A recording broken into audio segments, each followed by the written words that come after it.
Hello, fellow homebrewers. JP here, and I want to introduce to you the brand new Brew-Built X1 Conical Series available at More Beer. More Beer sells the highest standard in homebrewing equipment, and the Brew-Built Conicals are just that. They're made from mirror-polished 304 stainless steel, and they come with loads of features that you and I have been looking for. They have a full 2-inch bottom dump valve, which will eliminate your clogging issues, while the sturdy base includes 4 reinforced legs, just like those big Pro tanks do. More Beer also carries the Brew-Built line of options and add-ons like casters, pressure kits, and even external glycol chillers. So you can find out more about the new Brew-Built X1 Conical Unitanks by going over to morebeer.com for detailed videos on the entire line of Brew-Built Conicals. You can trust Brew-Built with your next fermentation, and you can trust More Beer to find the right conical for you. Brew-Built at morebeer.com.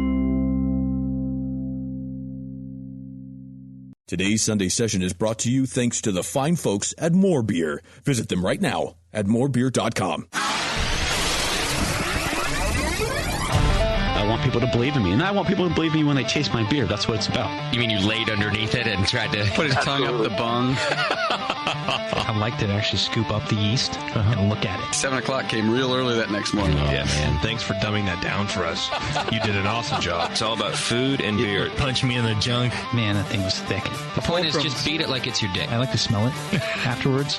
Are you being sarcastic right now? Yeah. Bring your body armor. I ran into my junk once on a ball valve in a kettle. That's a true happy ending.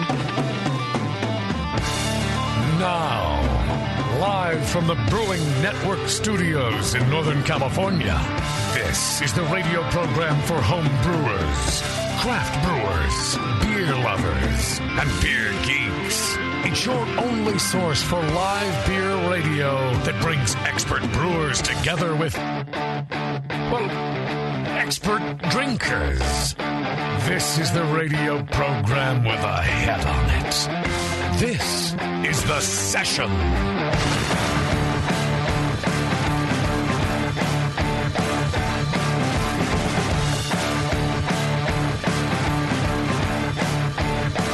Well, good afternoon, everybody. And welcome myself back to the studio. Been gone for a long time. No one else will. Might as well be the only one. I got to do it. You were gone? Hey, you're here. Yeah. Got to do it myself sometimes. I didn't even notice. It's good to be back, though. I've been missing the hop grenade. I didn't miss much else, but for some reason I missed the hop grenade. That's all right. Yeah, it's a good place to be. Good place to sit and drink some beer. And we got to get right to it tonight because we got a lot of show to do, and our guest is on a tight schedule tonight. So normally you have to listen to us bullshit for 45 minutes before we get to that, but now you just have to listen to that after the interview segment today. And boy, do we have a lot to do because I just got back from the Australia National Homebrewers Conference. Tasty was there. Nathan was there, although Nate's not going to be with us tonight, unfortunately. But we'll give you a little recap of that. We had some very wonderful hosts out there and just had a very good time. So we have a lot to talk about there and a few other places I visited, too. So I got a little beer in the world update for you today. And some other catching up to do as well. So first show in November. JP and the team here did a great show without me while I was gone, I hear. Yeah, it was a good time. I was very proud of you. People were telling me about it even while I was abroad. Awesome. Well, thank you. I couldn't have done it without the entire team, so I appreciate everyone pitching in and carrying me around. Oh, no, I heard that too, so. No, everyone was. Even Sully had to come. Yeah. I heard nothing but good things about it, so thanks for doing that. Of course, man. That shows up in the archives. If you didn't get it yet, you should go do so. I know there was a Sour Hour recorded while I was gone, and I'll get that up for you this week, and all sorts of excellent programming that happened without me, which, as usual, just lets me know I can leave more often. You can delegate. Yeah, sure can. Something I've been wanting for years anyway is just for one of you to really just outdo me in such a glorious way that it just put me to shame. And one person didn't. It just took multiple people to do it. That's right. Finally, the sum is more valuable than the parts of the unit or whatever the saying is. I will take it. All right, good. Yeah, I will We take form it. like Voltron, and we make sure that you can get out of here. That's right. So in just one moment, we're going to be speaking to our guest. He's an author of the new book, Sacred and Herbal Healing Beers, The Secrets of Ancient Fermentation. Which is great to me because, and it should be to you as well, JP, because you don't like medication. You're afraid of meds and man-made things, and so this whole, ancient fermentation and how you can be healed by beer, This is right up your alley. That's right. I need more excuses to drink beer other than I'm awake. That's right. Heroin's natural, right? Heroin is natural, but it is herbal. It's but it's made by unnatural people. Correct. So we're going to be talking to Stephen Buhner in just a couple of moments. All about the book. It's good. I've been recommending this book. Telling Scott before the show. We used to work at More Beer. All right. It was a really big seller at More Beer. I don't know if it's there now. I imagine it is, but it's one of like the go-to books if you want to brew gruits and you want to experiment and do a lot of experimental brewing.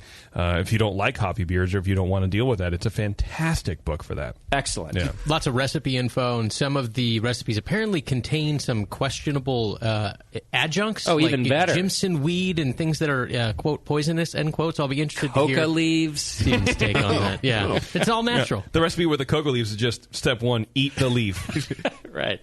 All right. So we've got Stephen on in just a couple of minutes. Let me do this first. Do we have a Twitter game for today? We do have a Twitter game. All right. Our Twitter game is brought to you today by our good friends down at HopTech Homebrewing Supplies. Go check them out at hoptech.com. Jade and Roberto are good people doing good things for you, and they've been supporting our show for quite some time. So go check them out down at HopTech. What's our Twitter game?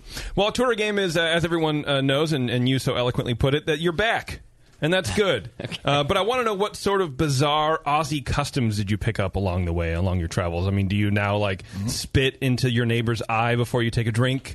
Or, whatever, stand on your head and pass wind while complimenting a lady? That's very Australian, by the way. I don't know what happens, right? Yeah. So I've called the bathroom the loo before since I've been back. Go to the loo, yeah. There you go. It's so much easier to say. I think it's very sexist. Rolls right off. Why can't it be Louise? It's kind of. Maybe it is. I don't know. I'm going to go to the Louise. Shit. I'm doing it wrong. I got this wrong. Yeah. But I don't know. Just curious. See what everyone thinks you do now. All right. That's our Twitter game. What habits did I pick up while in Australia? All right. Well, straight away, we've got Stephen on the line right now. Stephen Buhner, how are you today? Good. How are you doing? Doing wonderful. Thanks so much for being on the program with us. You're welcome. Thank you. So I'd like just a little bit of author history because obviously Sacred and Herbal Healing Beers isn't your first book. And in fact, I think you've written something like 20. Is that right? Yeah, 20 at this point. Actually, that was my third book. All right. Came out a while ago. Okay. And it was kind of interesting. I'd written a book for a small publisher in Colorado, and my editor moved on to a brewing publisher, and she started writing me, about every month, asking me to write something for him because she thought the brewing books were kind of boring. And she said, you were talking to me about you used to do spruce beers and things like that, so do something for us. And it took about a year, and then she convinced me, and I did it. And sort of serendipitously, right at that same time, Alan Eames, if you know who he was a beer anthropologist. Yeah. And which I thought was a great job. And he heard what I was doing, and he said, fly out to my house in Vermont. I have the best beer library in the world. And I spent a nice week out there, and that's sort of how that happened. Did beer go along with that visit? A lot of beer went along with that. Okay. You can't just offer books to an author. You got to offer beer too, right? Yeah. Well, if I'm writing a book on beer, I mean, it would be contraindicated to drink anything else. Yeah, absolutely. What got you interested in the herbal nature of beer and grew it for that matter? Well, I've been really involved in plants as medicines for quite a while before the book was written. Let's say, 10 years maybe, something like that. And the weird thing is, I had done a lot of home brewing. Colorado's kind of a hotbed of home brewing with Charlie Papazian and the Association of Brewers and everything out there. And they did a lot to, back then it was illegal, and so we were all kind of sneaking around. It was like the whole surreptitious underground alcohol drug industry, in the United States, and getting supplies was tough. But there were a lot of us doing that then. But, like a lot of people, I just kept the beer stuff was in one compartment of my brain. The herb stuff was in another compartment of my brain. And for some reason, I never really blended those two, until my editor just pushed on me about it. And then it turned out there was this incredible history of brewing with plants that, hops didn't really get introduced till about in the 1500s, and it really didn't become dominant till after World War II. So, it's got a very new kind of presence on the scene, and these other plants had histories going back 2,000, 3,000, 4,000 years. So it was really an eye-opener for me. Which really kind of makes sense, doesn't it? Because we know that fermentation came first, but it was probably rather boring, and in fact maybe even disgusting, some of the first naturally fermented beverages. So people probably started putting things in there to make it taste better.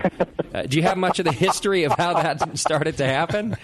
I like this thing. That's sort of a weird way to think about it, Sure, yeah. But the interesting thing is, from our point of view, a lot of the early stuff would be disgusting to us. I mean, because a lot of the African beers that they make are still very much the way they've been making them for thousands of years in a lot of the tribal groups there. And it's more like almost like a porridge, you might say, because they don't really remove the grain after it's fermented. And so it becomes this very nutritious food dynamic that's, the protein content doubles, the vitamin B content goes way up. So it's a very incredible fermented food that also has the advantage of getting you, kind of high when you consume it. But, right. That other thing about adding for taste, that was, a lot of people talk about how hops is intended to preserve it because it's so antibacterial, which it is.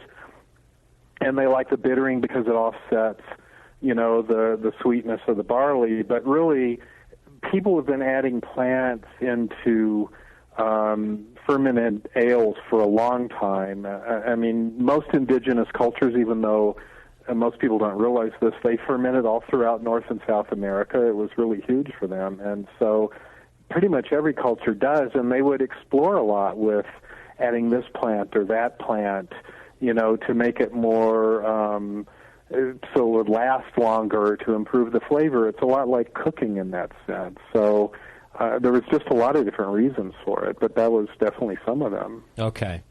And, herbs and plants were being used in other parts of people's diet and in health and in healing, so I suppose it made sense to combine it with fermentation in the same regard. Well, the English were the ones that really came up with a neat thing, and they did this thing that was completely unique in the whole history of the world pretty much. There's a couple of other examples in Tibet, a few in China, but really mostly it was the English, and they came up with this great idea because, doctors didn't have pharmaceuticals the way we think of them now, and they were using plants as their primary medicinal agents, a few other things as well. But the thing is that they would work mostly with really strong teas, infusions, or decoctions that they would make really strong from boiling.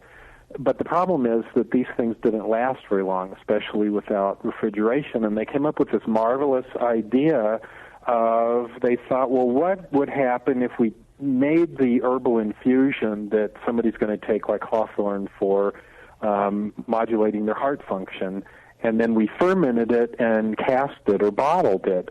It would last forever, and which it did. And they developed an incredibly sophisticated herbal, so kind of fermented herbal pharmacopoeia that was just really amazing. And the other cool thing about it is, like, imagine the patient compliance. It's like, okay, Bob, you have to go home and drink 3 of these beers every night. Right. And it's like the people loved it. It was a fantastic innovation. Yeah, good. Well, this antibiotic problem that we have, where people don't finish their antibiotics, so you become immune to them. We have a big problem in the world now with becoming immune to antibiotics. You'd have no problem finishing your prescription. I wouldn't have any problem. Listen, you're gonna have as a matter of fact, I haven't had any problem with it for many years. Sir, you're going to have to finish all 12 beers in the next week. Right. But by back then it was not, probably every hour. It was like every, third candle rotation that you have to do in your house. Well, right. Or whatever, right? Yeah. Like that's completely absurd. Yeah, of course it is. I don't know if you've heard the show before. Right. I have not heard the show before, but I'm definitely not a virgin anymore. If you're not finished by the next brush fire, we're absurd. So talk to us a little bit more about fermentation, because the book is aptly named, the subtitle is The Secrets of Ancient Fermentation. So can you give us a little bit of the history of fermentation? Yeah, people in the past, they worked with it really differently than we do. We've been really sort of infected by the whole German approach, which really came out of the German Beer Purity Act in the 1500s, and England sort of followed suit later, and they really pretty much prohibited the use of any other substances besides hops and barley and water and things like that. So but there's this whole other sort of world out there that's very, very different that most people don't know about. I mean, when you think about so many of the native tribes in North America that fermented every year, and then when certain fruits like the saguaro cactus fruits would come into bloom, then or they would get ripe, they would harvest those, and then they had these marvelous traditions and ceremonies around the fermenting of the beer and the drinking of it, and you see this in culture after culture after culture. And I've got some great stories in there about how the Norwegians did this most magnificent stuff making their juniper ales, which is actually a marvelous ale, by the way. And they had this. They didn't think in the sort of scientific or pseudoscientific way that most brewers do now. They had this very deep relationship with the process, and you have to imagine how magical it would be. I mean, to get an idea of it, just imagine if you live someplace where it had never frozen before, it never got that cold, and water was just water, right? And then all of a sudden you go to some place and it gets cold, and then all of a sudden you see the water change. It would be one of the most miraculous things that you'd ever seen, and we just take that as a common event now. But fermentation was very much like that. They knew there was this incredible process going on, and they had very clear procedures for how to deal with it, and they would work to get just the best kind of yeast because of flavor, and when they got one that they liked, they would then, the Norwegians would keep it in what was called a brewer's log that they would put in a piece of wood they would put in the bottom of the vat, and the yeast would settle into that, and they would take it out and dry it and then add it to the next one. So it just kept kind of like a sourdough starter yeast or something. Sure. And so it was just this most marvelous thing, and the cultures were separated and didn't have that much contact, and so there was these just marvelous relationships that I talk about in there, about their relationship to the magic of fermentation, because for them, that sense of wonder really never faded when it occurred, and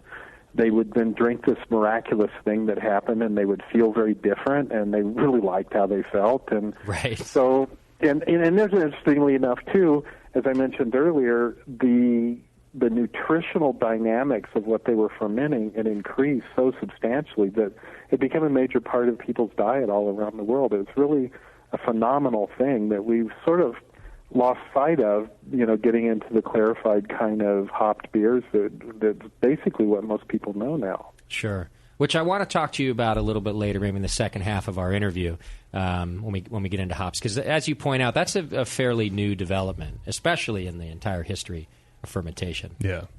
Fermentation's fascinating to me. I do wonder, I like that you point out that it makes us feel good. And it always did. And of course that was a selling point back then, too. And not just that, it was probably magical. It was something like, what just happened? Oh, definitely. Because I mean, if you don't even know, the chemistry wasn't there to say what was happening, right? So, I mean, at that point, you probably don't even know why the fiery ball in the sky comes up from the mountain, right? And then suddenly you drink this thing that has been sitting out, and it kind of looks all muddy and weird and smells funky. But your mate's attractive all of a sudden. 10 minutes later, you're like, funky. I need to grow my brew. They weren't that different than us. They had a great sense of smell, and they knew great flavor and great cooking.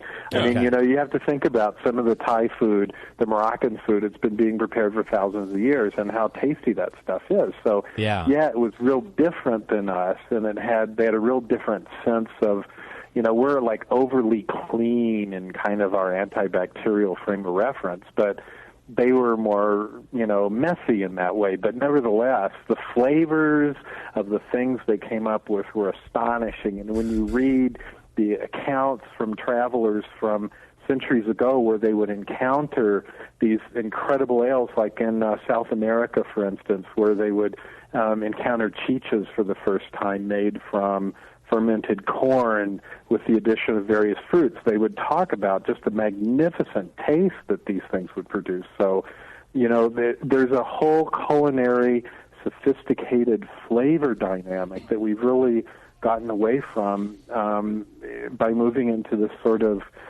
German orientation around beer. So it was really not quite as unsophisticated as we think. It was just different.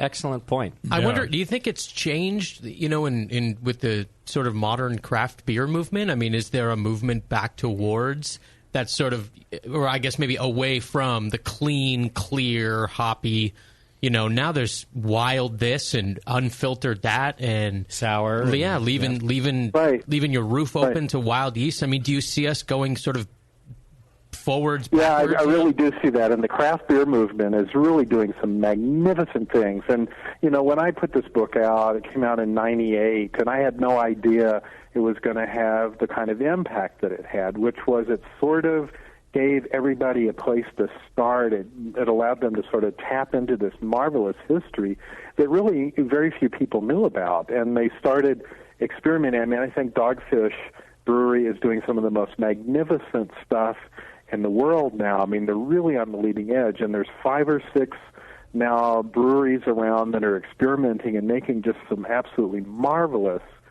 stuff. And so we're starting to really sort of reclaim this tremendous history that we haven't had before. And just one thing, for instance, is most people don't know that if you bottle ferment a beer and then you let it sit year after year after year, just like wine, that the flavor improves and it becomes just one of the most marvelous things over time. It ages and matures just like wine. So we've got this huge, huge kind of area of exploration that's just now barely starting to come out. And it's very common for me when I travel around the world, many places in Europe and in the United States, I'll run across these most marvelous herbal beers that people are doing in small breweries now, and it's just magnificent. So I agree with you about aged beers, and I think there's a trend now to age different beers. We've talked about it a lot on this show, what beers lend themselves to aging. How do you account for things like oxidation? Are those just hop-forward beers?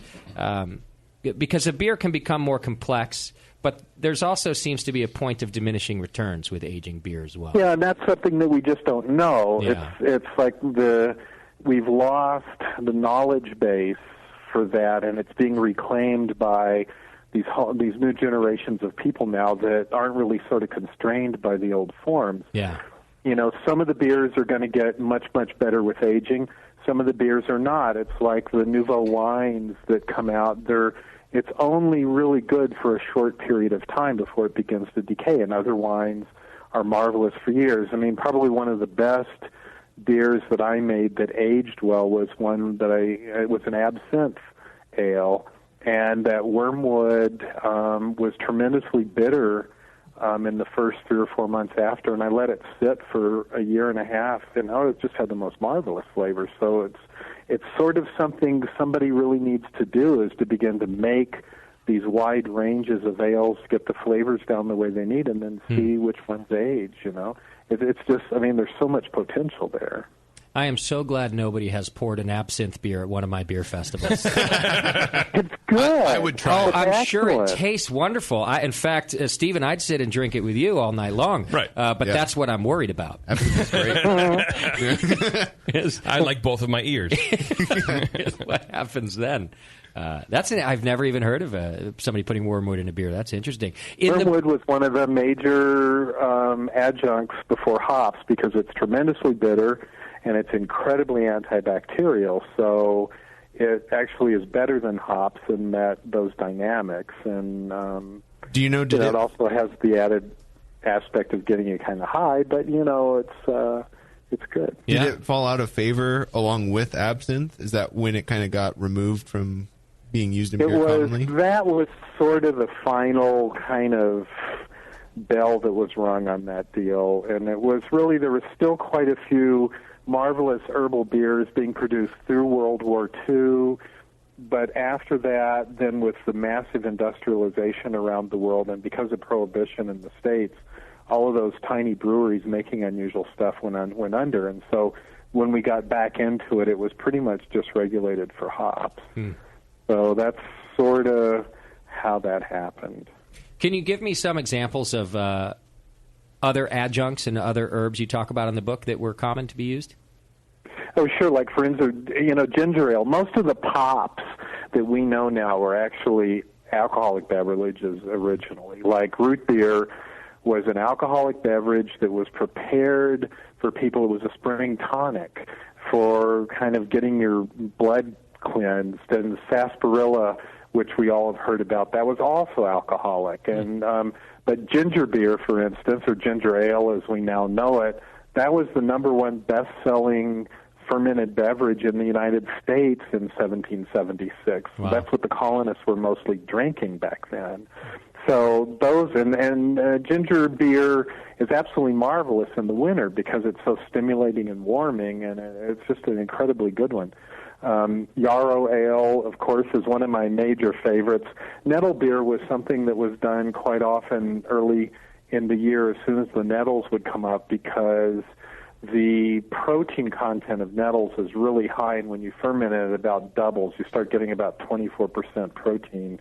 And oddly enough, the one flavor that I can compare it to, though it doesn't taste like this, is minestrone soup. And the reason I say that is because I don't know if you know that there's another part of our tongue that can taste protein content, which the Japanese have given it some strange name, which I can never remember. Umami. So it's not, it's, sweet, sour, and bitter, and all of that stuff we can taste. But we can also taste protein, and nettle beer is so high in it that the only thing I can think of is some sort of a beef stock kind of thing because it stimulates that part of the tongue. And then, of course, there's coriander ale, which not coriander. I love coriander ale anyway, but gruit, which the root of gruit was really miracle-gale, marsh rosemary, and yarrow, and then they would add a bunch of other adjuncts to it. And gruit was really it was kind of the established beer of Europe for 1,000 years before hops took over, and it's fantastically good, I think. How are these beers made? Is it the same process where you'll mash grain and then you add things into the boil like you would hops, or does it all kind of just happen in a mash? No, it's exactly the same. I mean, and there's a lot of people playing around with different versions of it. I mean, if you ever get on the Dogfish Brewery website, you can see all these crazy things they're doing. I mean, they're just amazing. They had pictures of them because they were going to make a chicha beer, and they actually make a number of beers not for bottling for sale, but just available in their brewery, so to speak, in their pub there. And it just showed them all sitting around because they were using the traditional Incan and Aztec way of making it, which is you take cornmeal that's powdered very fine, and then you put it in your mouth and mix it with your saliva, and you sort of press it against the roof of your mouth, and then you pop it out, and you get these little kind of denture-shaped things, and you make a couple of hundred of those, right? Yes. And the thing about the saliva in our mouths is that it begins the conversion of starch to sugar. And so once that conversion process is started, it does exactly the same thing that malting barley does in terms of freeing up the starches. And then it just showed them sitting around making piles of these things, and then they fermented up a traditional chicha that they sold there, and by all accounts it was absolutely marvelous. So the range of processes is very, sometimes you can add the plants to the boil, sometimes you add them later in the process. It just all depends on the herb, the flavor that you're wanting to get, or anything. And it's a very sophisticated art form, not just a science, but a rather magnificent art form that's really just being rediscovered. Aside from maybe the saliva part, I do hope that the art form gets better because as we're experimenting again, I've had a lot of gruits handed to me in homebrew circles and just various herbal beers in general. Certainly ones where I'm trying to make this beer without hops, and I do feel like we have either my palate or the brewers have a long way to go. Well, it's the same thing. It's like I live in New Mexico, and okay, come on. New Mexico wines are some of the worst on the planet. I mean, they taste like some home brewer, said, let's make wine, and we've all suffered through that. And then they've bottled it up, and a week later you're drinking it, and it's like, I don't know what it is. It's the most horrible concoction. It's like grape juice and grain alcohol with some other strange thing thrown in, and you're grimacing and trying to say this is really great, but you can't quite make yourself do it. So it's like so many of the beers that in this beginning process, they're really like that, and they're really raw, and they're not very good. But that's why when you see what some of the professional brewers are doing with lavender ales and things like that, I mean, they're just absolutely stunning, and the palate experience is incredible. Yeah. See, because when I hear you talk about it, I want to try more. But the examples are... By the way, I was at the Great American Beer Festival, I think the first year that Dogfish had made that chicha, and the real one, Right. They tried to give it to me. I wouldn't have any part of it. There's no way. Coward. Look, No, I agree. San Francisco. It's been boiled. How could you not want to try a chicha? So, I mean, you're supposedly like the most outrageous city in the United States. I know, and here so I agree with you 100%. I was just such a sissy about it. Everybody's commentary was exactly what Steven said, was that it tasted wonderful. But I couldn't bring myself to do it. Steven, the thing about Justin is he's super crazy with the germs, but he knows he is, and he just says, yeah, I'm nuts. So then it's like it lets him off the hook. Yeah. But I do love the experimentation in general, and especially the historical aspect of these things. Yeah, there is that phobia to get over, and I think you're right, because chicha and the acceptance, I think, of a beer specifically like that is the village makes it. The person sitting next to you. It's your relative. That's your godmother or whatever. It's your thing, right? Would you want your mother-in-law's saliva? I don't. Well, right, but I would rather have my mother-in-law's saliva than some dude who used to be an underwear model, right? In Delaware, and some schmuck in the cellar at Dogfish. When you go to the Dogfish Dogfish Brewery now, they're going to have a little sign there for the brewer, and it's not going to say Bob Smith. It's going to say some dude. Yeah. Some dude who used to be an underwear model in Delaware. Some keg washer. Hey, forklift guy, come here. Tasteless all the time. Yeah. This Gruit has essence of forklift driver. Forklift man. Steven will write a book about it. It's definitely different now to what you're saying. It's that cultural shift, and it is kind of cool that we're it's sort of like we're feeling our way in the dark, kind of back to our roots. Yeah, we are. It's really true. Well, right. Do you know of any professional full-scale breweries that are even kind of beyond just using those original ingredients, kind of saying we're brewing rustic beer, actually not using temperature control, not fermenting in closed vessels? Because those other things make a lot of difference. I have read about some, but they're not really on the tip of my tongue. I mean, of course, the Belgians doing their lambics, those are still open vat brews, and by our standards, not very clean, even though the Flemish people would not agree with my statement there. But I know there are some people doing it because I've read about it, and actually a brewing magazine recently had me do a piece for them, and they had some nice articles in there about that, but I just don't recall. But here's that was a question from our co-host Beardy, and Beardy, here's how I would I do sort of. Just because we're going back to our roots doesn't mean we can't improve upon it. So I always feel like it doesn't have to be 100% like, hey, let's also go back to just boiling all our own water, because that's what we used to do too. So I do feel like... let's go back to open sewers in the streets. Yeah. And not that you were advocating that, Beardy, but I'm just saying, as much as I like the idea of finding our history and going back to some of these things, I'm actually all for also embracing modern technology, like... in some parts of the fermentation being cleaner, temperature control. It's really just controlling the flavor that you want at that point, too. Right, and I think that's great. And see, I'm kind of in that same thing. I mean, I like bottle-conditioned ales. I don't like ales that are overly filtered. And, when I used to do brewing workshops years ago, I would do this really fun thing where I would buy a bunch of store beers. I mean, there's many better ones available now, but I would buy a bunch of those, and then I would have a bunch of bottle fermented ales like Chimay, for instance, and then I would have a bunch of very nice brewed ales like a ginger beer or things like that, or a yarrow ale, and I would just have people start tasting them. And the thing is, when you get to those bottle-conditioned ales, the whole dynamic changes. I mean, you're basically going from a dead food to a live food, and that's kind of a cliche sort of phrasing, but there's really something about those bottle-conditioned ales. They're still a live food because they have that yeast and hibernation in there, and there's just something different about them than something like, I would start people off with Budweiser, I would have to convince them to drink it half the time. I'd go, no, just taste it because we're doing a taste test here.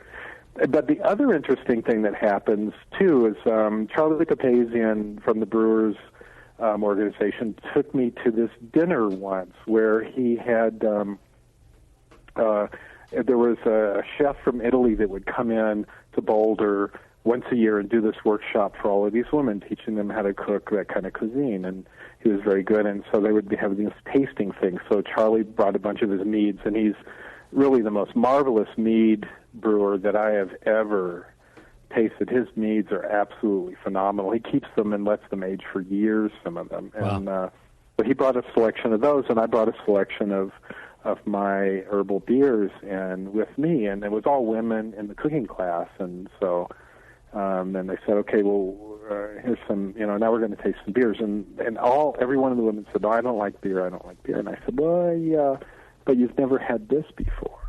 And then so they tasted it. This first woman tasted it, and she looks at me like there was something wrong with my mind. And she looks at me and she goes, "This is really good, but it's not beer." Right. Yeah. Because one of the things about beer is that it's so hopped up. Most women don't like it because hops has such a high level of estrogenic compounds in it. They just don't like. They don't respond to it well.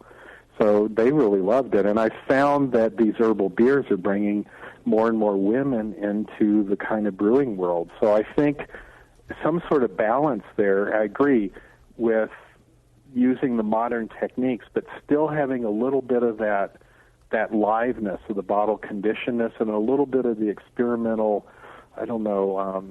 extravagance of this new stuff, and it's just really opening up everything. Absolutely. What do you think accounts for the percentage of women nowadays? Maybe it's just like within the last few years that really seem to gravitate towards IPAs. And I mean, I meet men that don't like it and women that don't like it, and then I meet men that do and women that do. It doesn't seem to be gender related. It seems to just be a preference for hoppy. I wonder where do you think they all came from?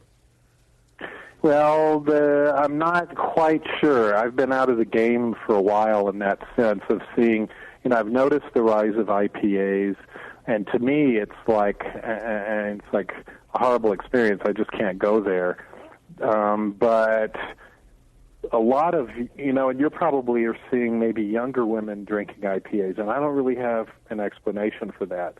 Women past about age 45, they tend to start liking beer more because beer actually, hops is the plant that has the most estrogenic compounds in it of any plant on earth. I mean, it's basically hormone replacement therapy when you take it. And so a lot of women, as they start going through menopause, they start wanting beer because it's acting as a natural hormone replacement therapy. Why the guys are liking it, I don't know. It's almost like they sort of get addicted to that bitterness and that kind of bite and are really into it. But I personally, myself, don't understand it very well. Neither do I. Yeah, I actually don't either. I was only asking because I just seem to be noticing, and you're definitely right. It's young women, but there's a lot of them that are liking the IPAs. Well, it might be just an acquired taste.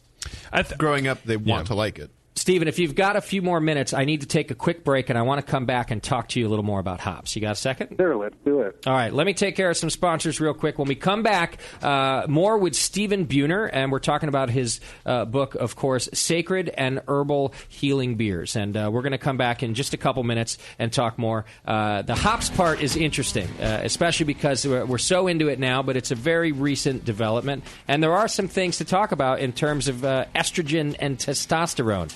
something this room is usually too full of. So hang in there, and we'll be right back. It's The Session.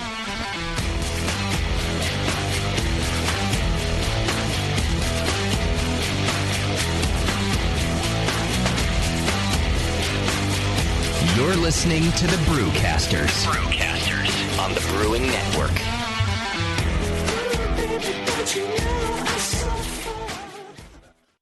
Since the first time the Brewing Network microphones turned on, More Beer was behind it. More Beer sponsors the programming on the BN because, like you, they love brewing, and like the Brewing Network, they love sharing their knowledge.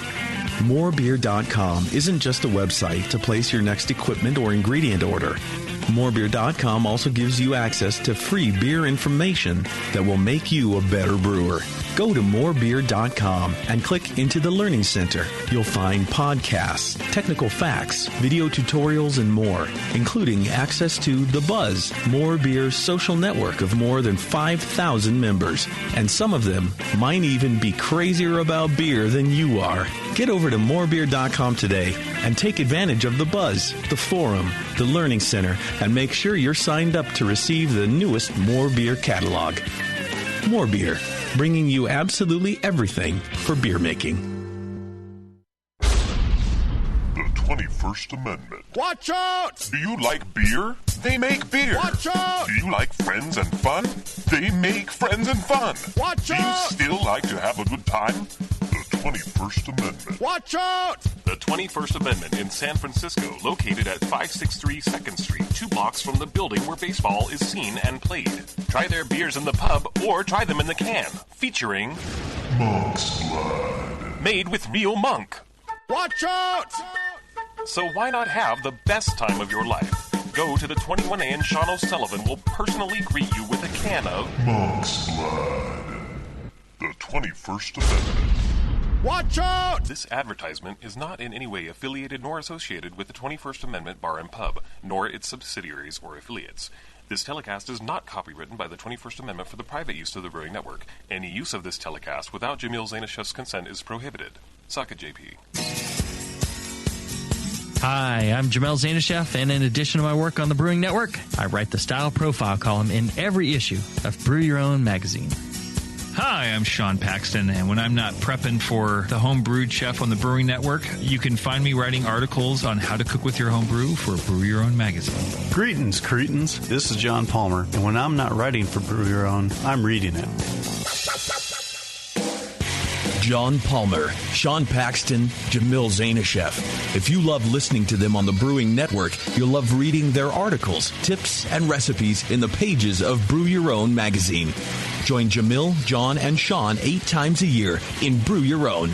And when you subscribe to BYO on the Brewing Network website, half of your subscription price goes right back to the BN to support great beer and food programming.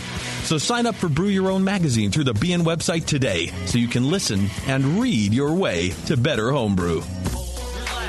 Are you a member of the American Homebrewers Association? Well, you should be. Members of the AHA can focus on brewing beer, and the AHA takes care of the rest. The American Homebrewers Association advocates on behalf of homebrewers like you to legalize the hobby in all 50 states and make sure that beer laws make sense. Plus, there are many great benefits that come with your AHA membership, like pub discounts that give you awesome deals at bars, restaurants, breweries, and more. Zymergy Magazine and eZymergy for tons of articles, how-tos, easy-to-follow recipes, and news about the hobby you love. And access to the members-only content on homebrewersassociation.org. But the AHA can't do it without your support. Join today so the American Homebrewers Association can keep fighting for your home brewing rights. Visit homebrewersassociation.org or join right now from the homepage of the Brewing Network website. Relax. Don't worry.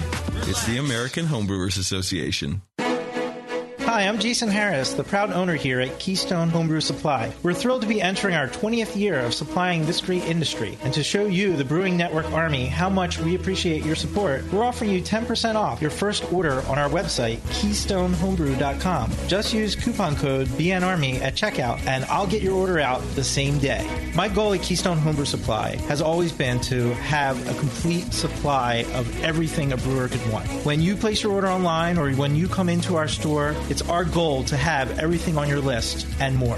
One aspect of KeystoneHomebrew.com that we're really excited about is the ability to fulfill customers' exact grain bills.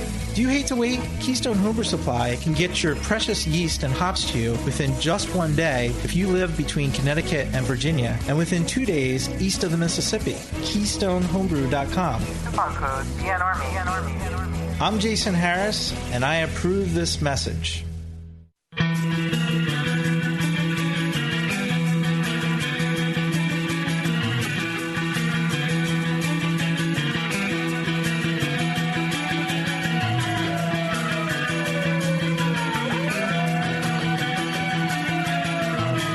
You're tuned into this session Because life's too short to listen to crappy radio.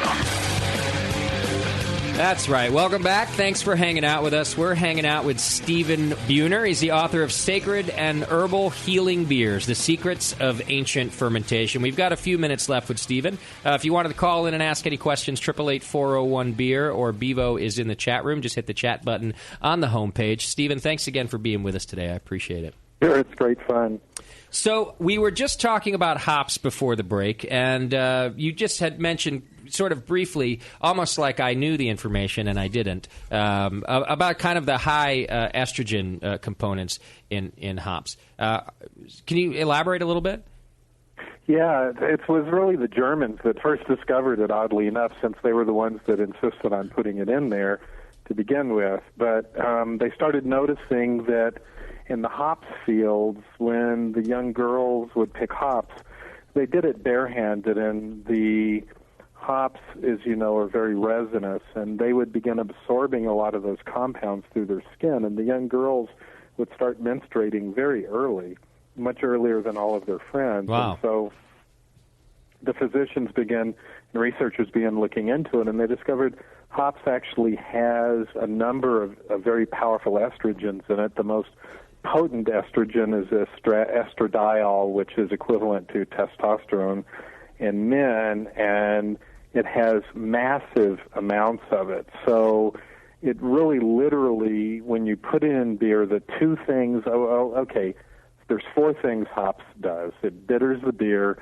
it's antibacterial, but it also has tremendous levels of estradiol and a few other estrogens in it, and as well as it has a number of soporific compounds, which puts the drinker to sleep. So it basically dulls sexual drive in the male and puts the drinker to sleep. And, you know, I pretty much assumed that the Catholics had put that in the beer, but actually it was a Protestant kind of part of the Protestant Reformation, in a sense, that ended up getting that stuff in beer as opposed to the other things. The Catholics had actually a monopoly on gruit, and it was just this sort of power struggle that occurred back then. And so when men ingest hops, it lowers their testosterone levels considerably, especially if they're in middle age or later. I feel like Stephen just described all my personal problems. Too much beer. I'm lethargic. Well, how do you explain your night raping then? Well, I'm asleep, so clearly. But you drink a lot of beer. Yeah, it doesn't affect your subconscious. It doesn't. Yeah, it only affects my conscious. Oh, your id is still fine. Yeah. Okay. I think don't quote me on this because it was a long time ago, and I'm a little bit stupid. But I think I remember the University of Oregon doing some studies on this just a few years back. Finally describing some of these compounds and the high amounts of them, too. Yeah, hops is fairly well studied in that sense. And, you know, I haven't read anybody that's done any sort of studies on men drinking it, but the closest I could get was some anecdotal things. One, there's a really well-known phenomenon in Britain amongst the brewers there called brewer's droop. And that after many years of working with hops, they simply can't get erections because of the amount of estrogens they've been absorbing. Wow. And there was a doctor in the United States doing testosterone supplementation with a lot of guys that had real low testosterone levels. And he was using straight testosterone injection. And there was this one guy that he just wasn't responding. His testosterone levels weren't going up. And the doctor finally asked me, he said, well, tell me what do you do when you go home after work? And he goes, and he was drinking 6 to 12 beers every night after he got home from work. And Right. it was like enough hops that it would completely counteract direct testosterone injections. And once he quit, his levels came up to normal. So it's definitely, and they've seen it in women, that's where they've done the most studies. Women that take a lot of hops, it's able to modulate their estrogen levels, especially during menopause and later in life. So it's definitely this weird kind of thing we have, that we see these TV commercials showing all these guys being very sexy and buff. You know, it's like, look, I laid on my mother's couch for years, and I never got muscles like that. I don't know how that didn't happen, but and I Right. drank that same beer too. It's a weird thing, but That's right. the thing is, you see all these muscular, sexy guys, you know, drinking all this beer, which one of its major impacts is going to be to lower testosterone levels. So I think that sort of fits into the definition of irony quite nicely. Absolutely. I do find it interesting as a potential theory as to why, on average, less women like beer than men. And I do think that's changing. I think it's changing in young people, as Scott was sort of pointing out early. But still, if we were to look at the sheer numbers of men compared to women Overall, that drink beer. Definitely. And I've always wondered why. You know, you always just go, oh, well, that's just how it is. But as a potential theory that genetically or even just historically, women have, you know, just been put off by it. They don't like each other. They're real catty when they're locked in a room together. And so there's a lot of estrogen in beer. So I totally So the understand. more estrogen, the less they like things. Right, yeah. Is what you're Get saying. that away from me. Now, that kind of theory is going to get you in trouble. Yeah, and it usually does, Stephen. Believe me. Yeah. I've got a lot of theories. But Want to hear? basically, I watched women very carefully for quite a long time because I was dealing with this whole area, and I would watch them pick up a beer, and they would smell it, and their nose would wrinkle quite slightly, and then their lip would curl, and then they go, "Oh, I don't like beer." But if you give them this other kind, they'd start to smell it, but that whole physiological response would be different. And Yeah. it turns out there's this remarkably sensitive organ in the nose that can actually detect different chemical structures just from smelling like that. We're not normally conscious of its function. It's the vomeronasal organ in the nose. And basically when women, it's one of the things that we have. It's just this great evolutionarily developed thing over a long timeline to sort of help us identify foods that are good for us and foods that are not.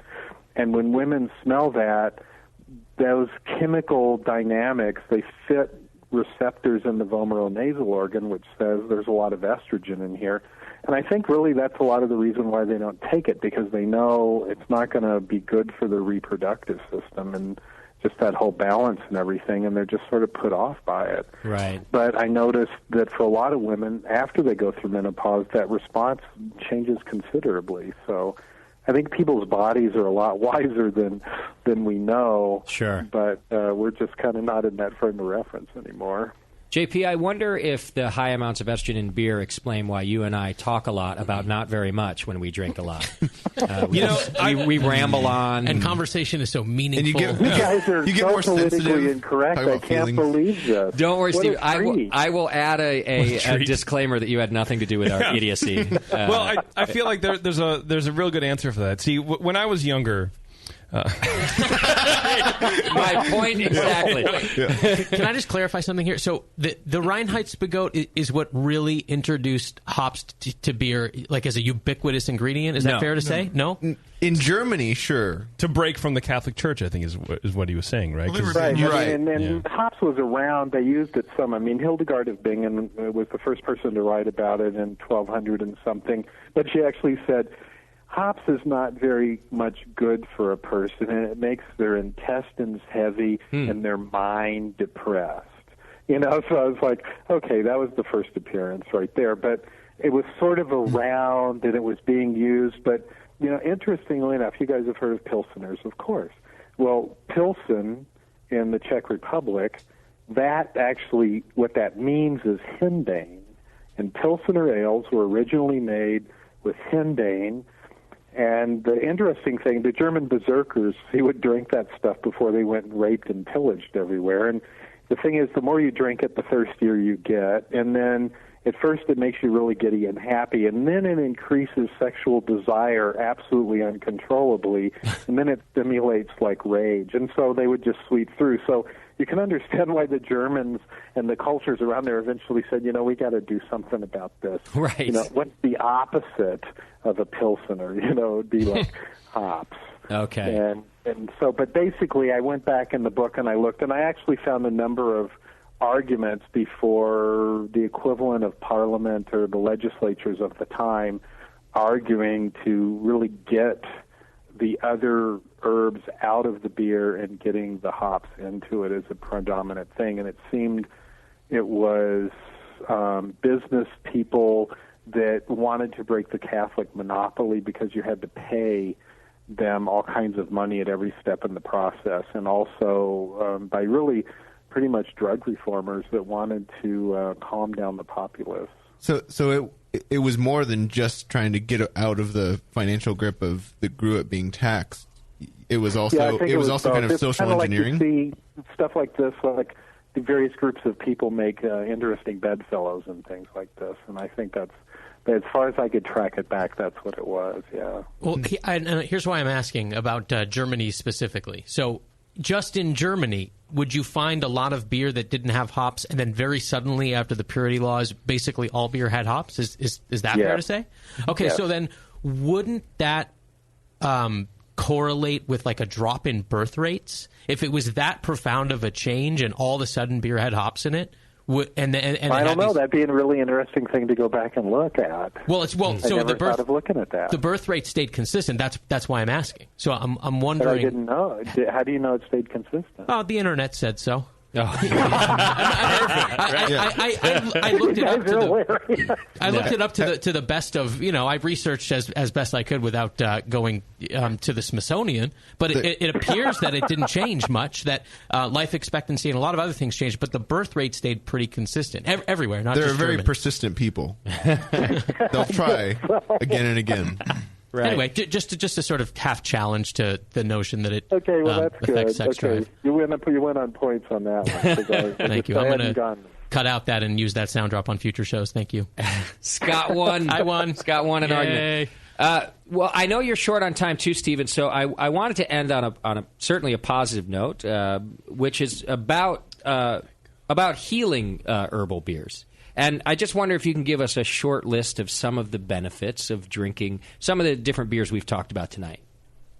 Well, for instance, Hawthorne Ale, which I mentioned. Hawthorne, and so because a lot of people just really aren't that clear about herbal medicines, because we've sort of bought this whole moving into the 21st century of the pharmaceuticals kind of advertising thing, they're really, really sophisticated in the things that they can do for the human body. And there's, thousands of peer-reviewed journals on this now that, where the information is carefully concealed, from researchers and scientists and doctors. But the thing is, like, Hawthorne is extremely good at modulating heart function. So Hawthorne Ale was a really big ale back then, and it's fairly tasty. It tastes good. The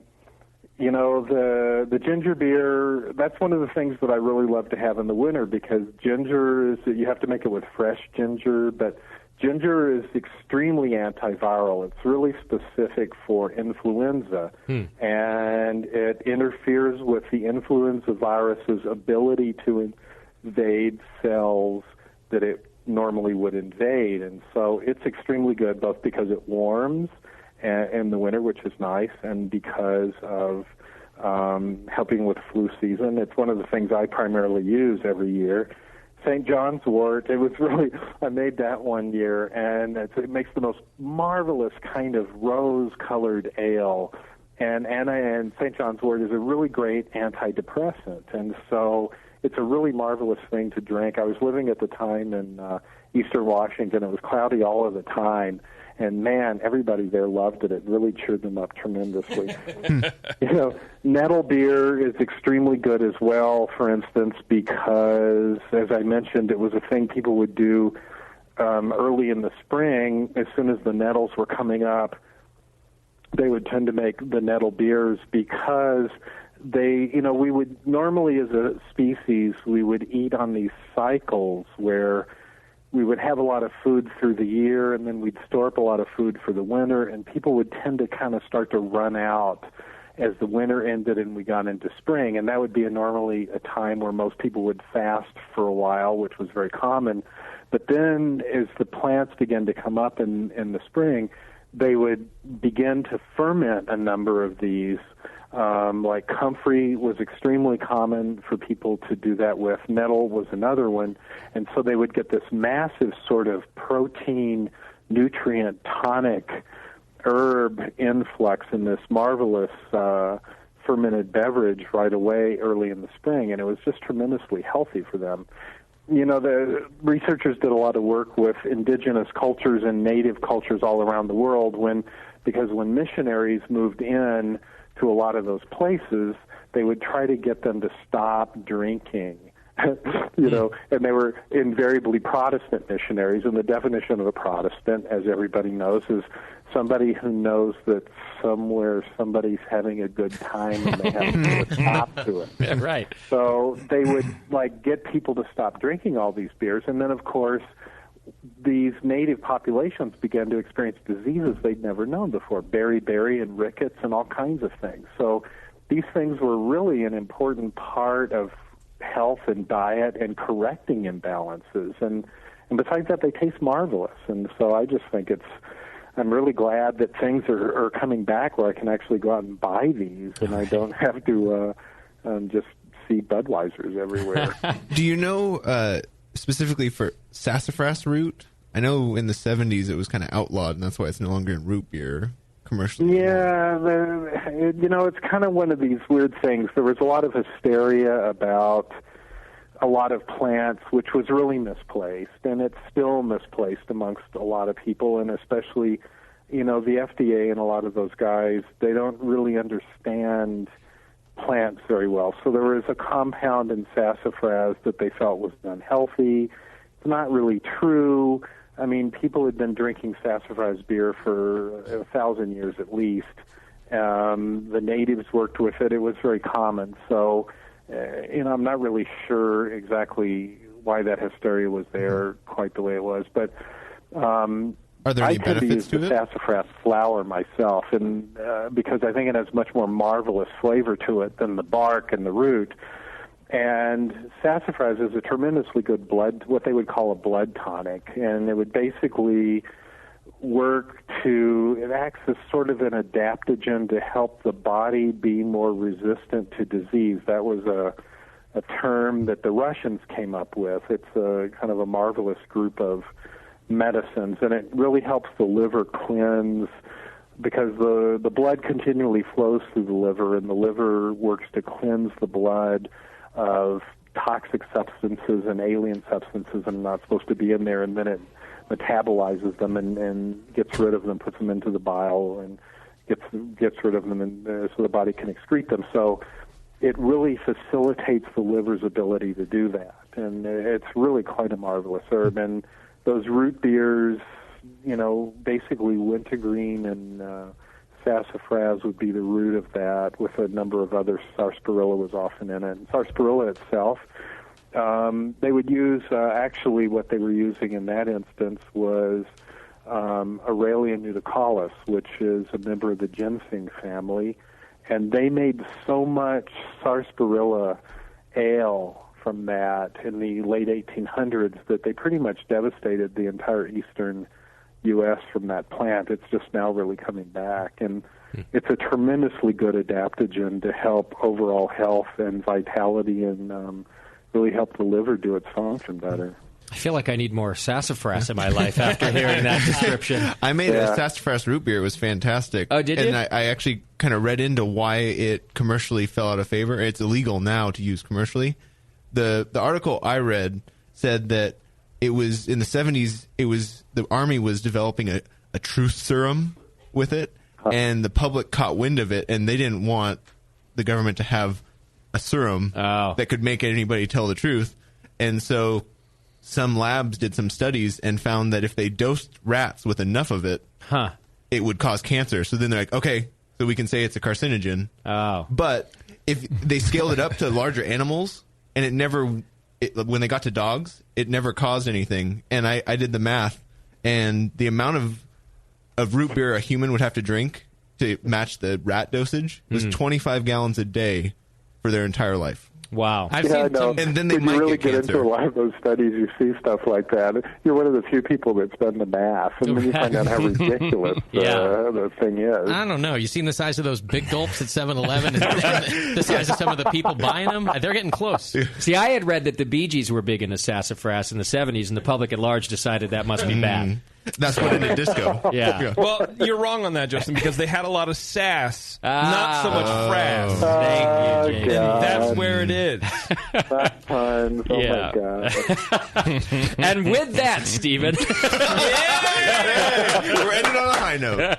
That's what we do here, Stephen. We end on high notes. The author of Sacred and Herbal Healing Beers, The Secrets of Ancient Fermentation, Stephen Buhner, thanks so much for being on the program with us. I appreciate it. Thanks, you guys were fun. I appreciate it. Well, if you ever make it out to our hippie land here in San Francisco, we'd love to have you in the studio to talk more with us. So don't be That would be great. I'd love to do that. Don't be afraid to reach out. Yeah, we're close to Berkeley. Hey, where can we got people, Herb, too. Stephen? Where can people buy your book? Oh, Amazon is probably the easiest place to get it, and then pretty much most brew stores seem to have a copy. Okay. And do you have a website for the many books that you've written? Yeah, I do. It's GaianStudies.org. GAIAN studies.org. Beautiful. Go check out Stephen and support him. And thanks for writing such a great book for us brewers. You're welcome. All right, Stephen. Take care. Okay, bye-bye. Remember to click through the Brewing Network Amazon link if you wish to purchase Stephen's book there. That's right. Everybody wins. Stephen's fun. Yeah, he was pretty good, man. Yeah, he looks too much like Denny Kahn, and maybe people who look like Denny are fun inherently. Inherently, he even sounds a little bit like Denny. You know what's funny too is Denny's coming on next week. Yeah. Oh right. Yeah, we'll get to compare them. All right, next week's Twitter game has to be something with the picture of the two of them together. To figure all that out, but all right, some good stuff in there. Doc made it in the studio here. At the end, so oh yeah, like it was expected. Oh yeah. You ever made a beer without hops, Doc? No. Okay, then you didn't miss anything. Okay. Although I'm surprised because Doc's no hophead. I would have thought you'd have taken on the challenge of maybe an herbal beer at some point in your time. No. Like a Groot or something? Yeah. No. I am Groot. It's like people who don't like gasoline, but they still go buy groceries at the supermarket that was trucked in. Yeah. I don't know. Maybe not. Maybe it's trucks run on good vibes, man. That's a bit of a stretch, but I see the my life is a bit of a stretch. The theory is there. I'm stretching out my life right now. Go talk to your phone again, JP. Yeah. Taryn too. JP got a phone that'll talk back to him now, so he's happy. I've never seen him so happy. Oh, it's great. Let's see if we can do it. Okay, everyone go. Hello. Okay, Taryn 2. His phone's name is Taryn 2. Text Warren Billups. Oh, that wasn't a very nice thing to say. Wow, your phone sounds just like Lauren. She ignores you. Like, Lauren. Did she say anything? No, again, I'm going to... She ignores you like every other... Message. Oh, wow. Warren, your beard looks like shit. That's not nice. Siri would have actually already sent the message. Yes, I do. There you go. Send it or cancel. Send it. She needs, just like Taryn 1, she knows she needs changed a her little mind. training. You're wasting my 5 cents per text. Oh, shit. Yeah. I've never seen JP so happy. That Message sent. You can also do this. Okay, Taryn 2. Okay, Taryn 2. Okay, fuck you. I think Taryn 1 is a little quicker on the uptake. You want to know what Taryn 2 actually sent me? Yeah, I do. 1 year beard looks like S. Shit! Yeah. Although Beardy can't really see, so it could be That say might something actually be right. Yeah, that's true. completely different. He's actually looking at his palm. All right. When you. we come back, we've got a few things to do, including some announcements and some feedback. You're just in time for that. Yay. Doc, it got moved around. Plus, Tasty and I are going to recap our trip to Australia and the Australian National Homebrewers Conference, which was just a great time. So hang in there. We're just going to take a quick break, and we'll come back with more. 888-401-BEER if you want to talk to us, or just join Beav in the chat room.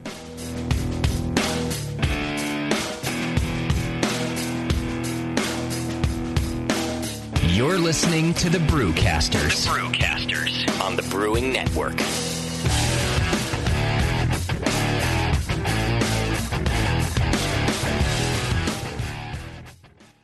BN Army, I'm here to talk seriously for a second. You all are partially responsible for something explosive, and it's time you answer for it.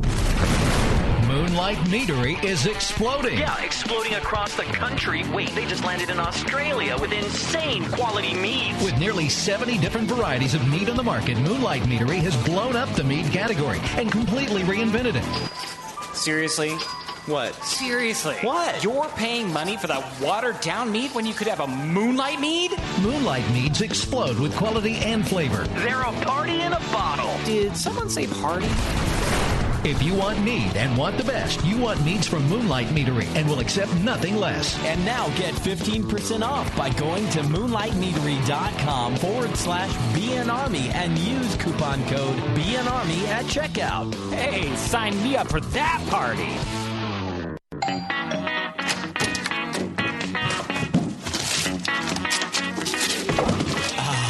What'd you get? More brewing ingredients? Yep. You know what I love about Brewmaster's Warehouse? The $6.99 shipping? Well, yeah, but... Oh, the in-store classes for beginning brewers. Yeah, that's cool, but... Oh, the Brew Builder. Creating and saving your recipes online is awesome! No, yes, but... The cheese-making supplies. No. Oh, the wine-making supplies. Oh, the distilling equipment and liquor flavorings. All that stuff is awesome, yes, but what I really love is that the guy who runs it is totally hot. And that Brew Builder software is awesome. Oh, yeah. Brewmaster's Warehouse brings you flat rate shipping on great equipment and ingredients to make beer, wine, cheese, and spirits at brewmasterswarehouse.com. And if you're in Georgia, stop by Brewmaster's Warehouse Monday through Saturday from 10 to 6. Visit brewmasterswarehouse.com today because it's totally hot. Oh, yeah. Hey, dude, you know what beer this is? Oh, no, all the labels are falling off. Yeah, or the ink has run. Well, if it's the pale ale, you're good, but stay away from the quote-unquote Belgian. Oh, man, this guy needs to get some grog tags. Grog tags are reusable, write-on, wipe-off, commercial-grade bottle labels for your brew. The guys at Grog Tag are homebrewers. They wanted great-looking, sturdy labels for your bottles, buckets, carboys, kegs, and growlers. They also wanted a label that not only looks good, but can be easily removed and reapplied during bottling without that nasty glue residue being left behind. No residue, water-resistant, and ice chest approved. Grog tags stay on in water or an ice chest, and they stay legible. Visit grogtag.com to customize your label or coaster from dozens of different templates for free and see how awesome your bottles can look. It's that pseudo-Belgian. Yeah, we're getting him some grog tags, dude. Grog Tag. At least your beer will look good. grogtag.com. A few things happened 30 years ago. ARPANET migrated to TCP/IP, and the Internet was born. Revenge of the Jedi was renamed Return of the Jedi and opened in theaters. Mila Kunis and Emily Blunt were born, beginning a rad fantasy in my mind. But all of that pales next to the fact that HopTech opened its doors and began blowing homebrewers right out of their mash tuns. HopTech doesn't fuck around.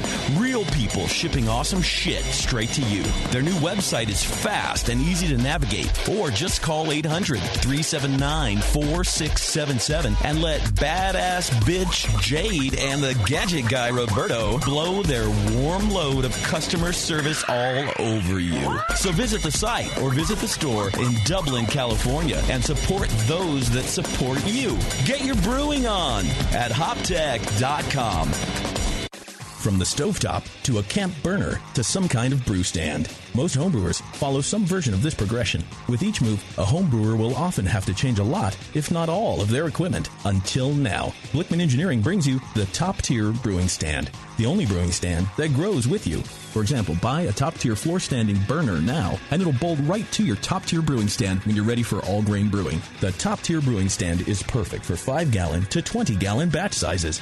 Its modular design is adjustable and accommodates everything from small footprint coolers up to 30-gallon pots.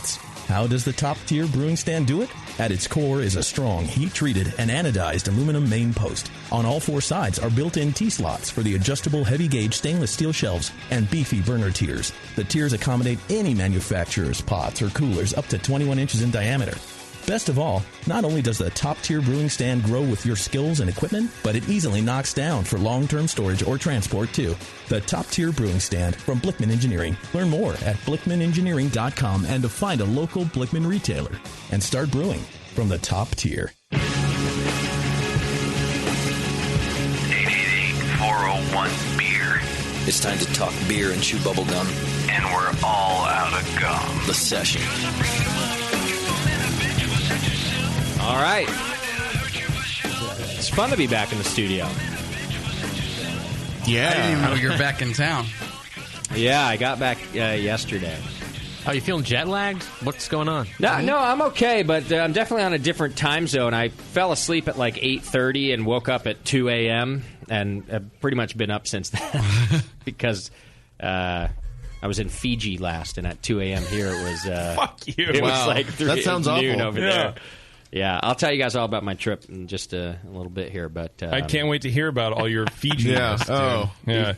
Did you bring any of that imported water? Because we get it here and it's like $1.50 the thing, but an ounce. But did you get? Oh, yeah. Did you get it cheaper? You brought a I think suitcase it's more. just for it, I think right? it's more expensive in Fiji. You should have told me. Let's bottle at the source. How could it be more expensive? I was actually surprised to see Fiji water there, but it was like really it was wasn't the yeah, it's there. It was the same, And it was the same bottle? It's the same bottle, and I thought really because I thought this was just a gimmick, but it's like the only bottled water in Fiji.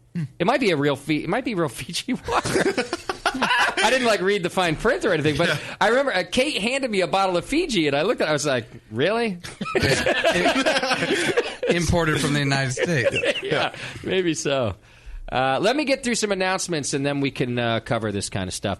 First of all, we're having a big event here on this Sunday, November 9th. It's our Bikes, Beer, and Bites event. And we're kind of big cyclists here at the Grenade. I didn't know that when we opened, but half of our staff rides here, and the owners ride here, and I think the janitor rides. We don't have a janitor. I know how to ride a two-wheeler. I actually have seen Bevo ride a bike once. Just once. I'm moped here. Once. Does that That's count? 2 wheels, I guess. 2 wheels. Sure. If I didn't live real far, I would bike. Maybe No, I wouldn't. I would like us all to bike. It's coming this Sunday, November 9th. It's from 1 to 4, and we've got some bike-themed beers coming from New Belgium Brewing Company and Bike Dog Brewery, which is a fairly new brewery out of Sacramento. I've heard good things about them. And we're going to do some session beers on tap. 25% off your first beer if you ride in. You'll have to show us your bike. We got to see. We have to ride into the hop grenade. We're going to open. You ride in the front door and out the back. Okay. Patio. Cool. Yeah. We'll hand you a beer as you ride through. It's like a marathon stop. Yeah. You just keep riding. We'll hand them. Well, can this be like New Belgium, where if you work for a certain amount of time, you get a free bike? I don't have a bike. I You don't know got a what? bike. Give us some time. New Belgium Yeah. has been making a lot more money for a lot longer time, I think, before they started giving away bikes. Yeah, well, this is our 10th year. Give us a break. Yeah. Give me a break. It's for like 10.1 or something. or a bike. 1.10 year is what it is. Lots of prizes we're going to give away. Like I said, 25% off a beer. Slow Hand Barbecue is going to be doing food here. And really what we're trying to do is just actually celebrate cycling. The city of Concord is doing some changes where they're actually trying to create new bike lanes and put up bike racks, which are sort of non-existent I was going to say, are around they our going to give downtown. us a bike rack? We're bringing bike racks in to kind of show how badly everything is needed. And the city of Concord actually is working on it. They're for it. It's just we're helping to push it along is all, and let them know we're into it. And if you can come out and show your support, then we'd be stoked about that too. We want to see you cyclists in here, and we're gonna reward you for it with a bunch of prizes and some good food and discounted beer, you name it.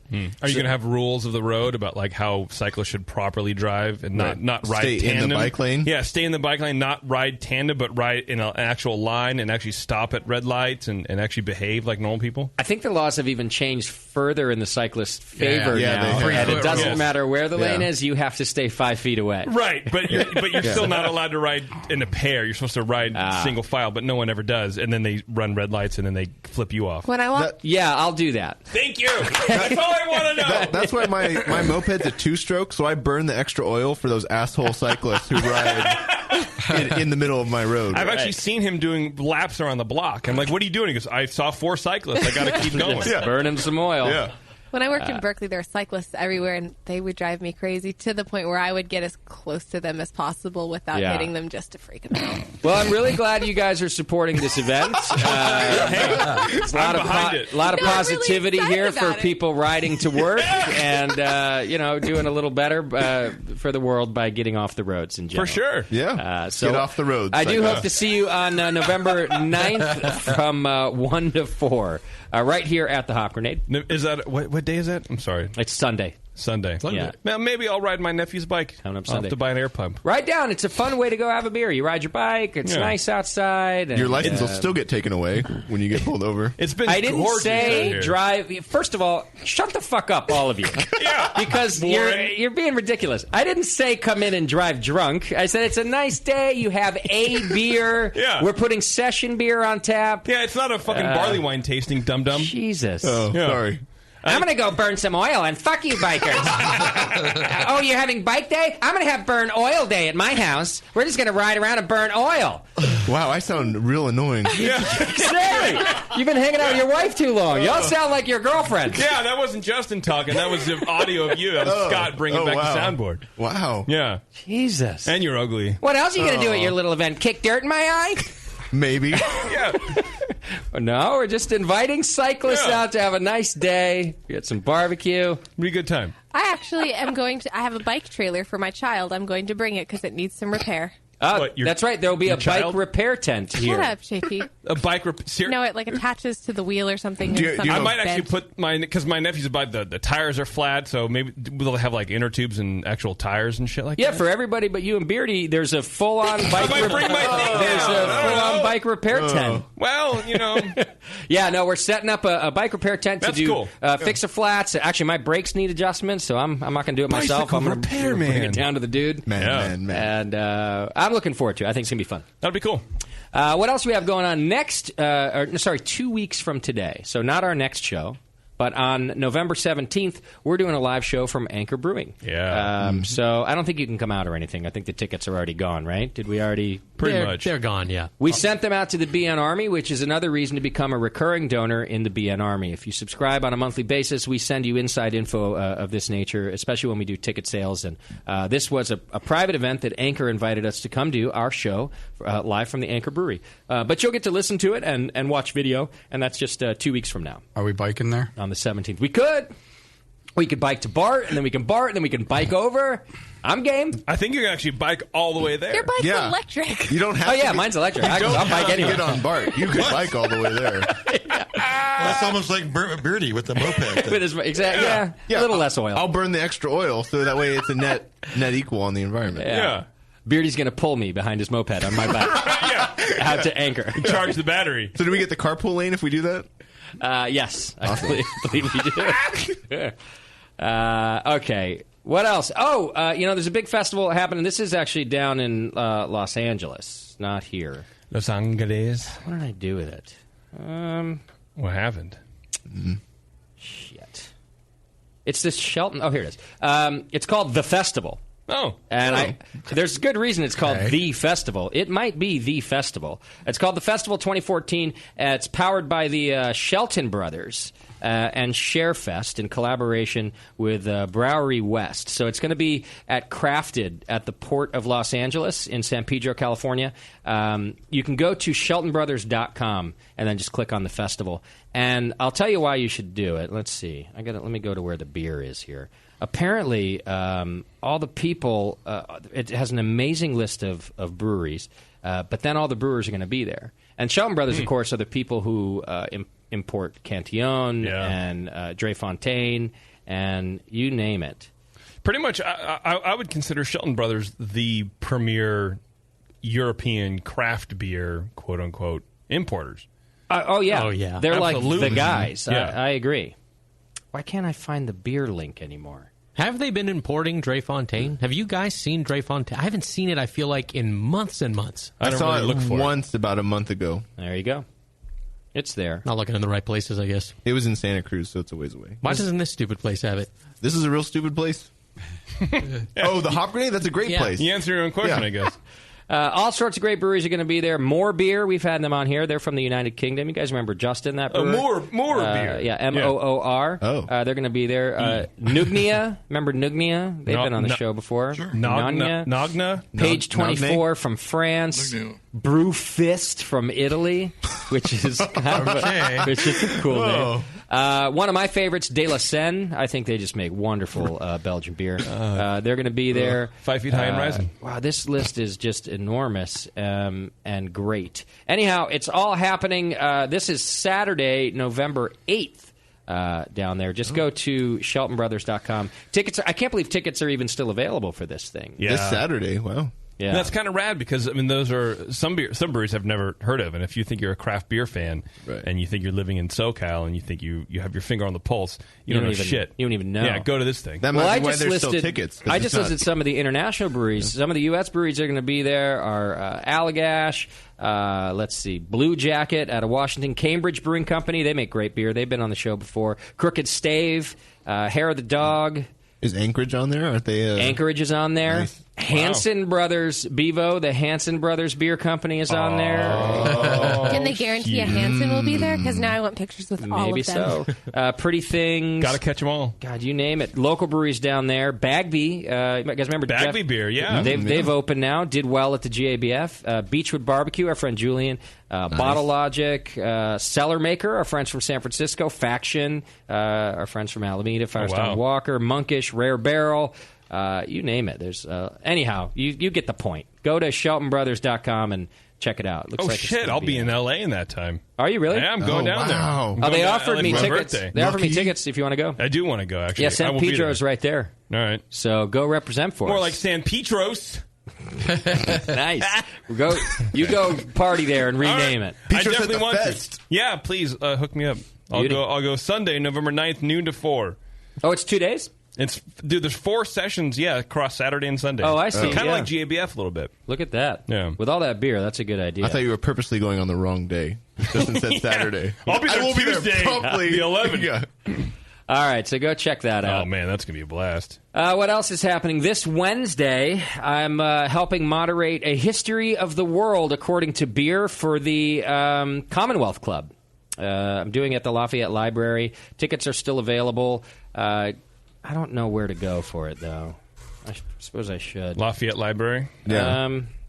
Just, what do you have to search? Isn't the Commonwealth Club a pretty respectable organization? It is, and you want to know something? So I did a Commonwealth Club thing several years ago, and I fucked it up. And it's been on my mind since then. I didn't moderate it, but I was a panelist. But the moderator asked me to help him moderate.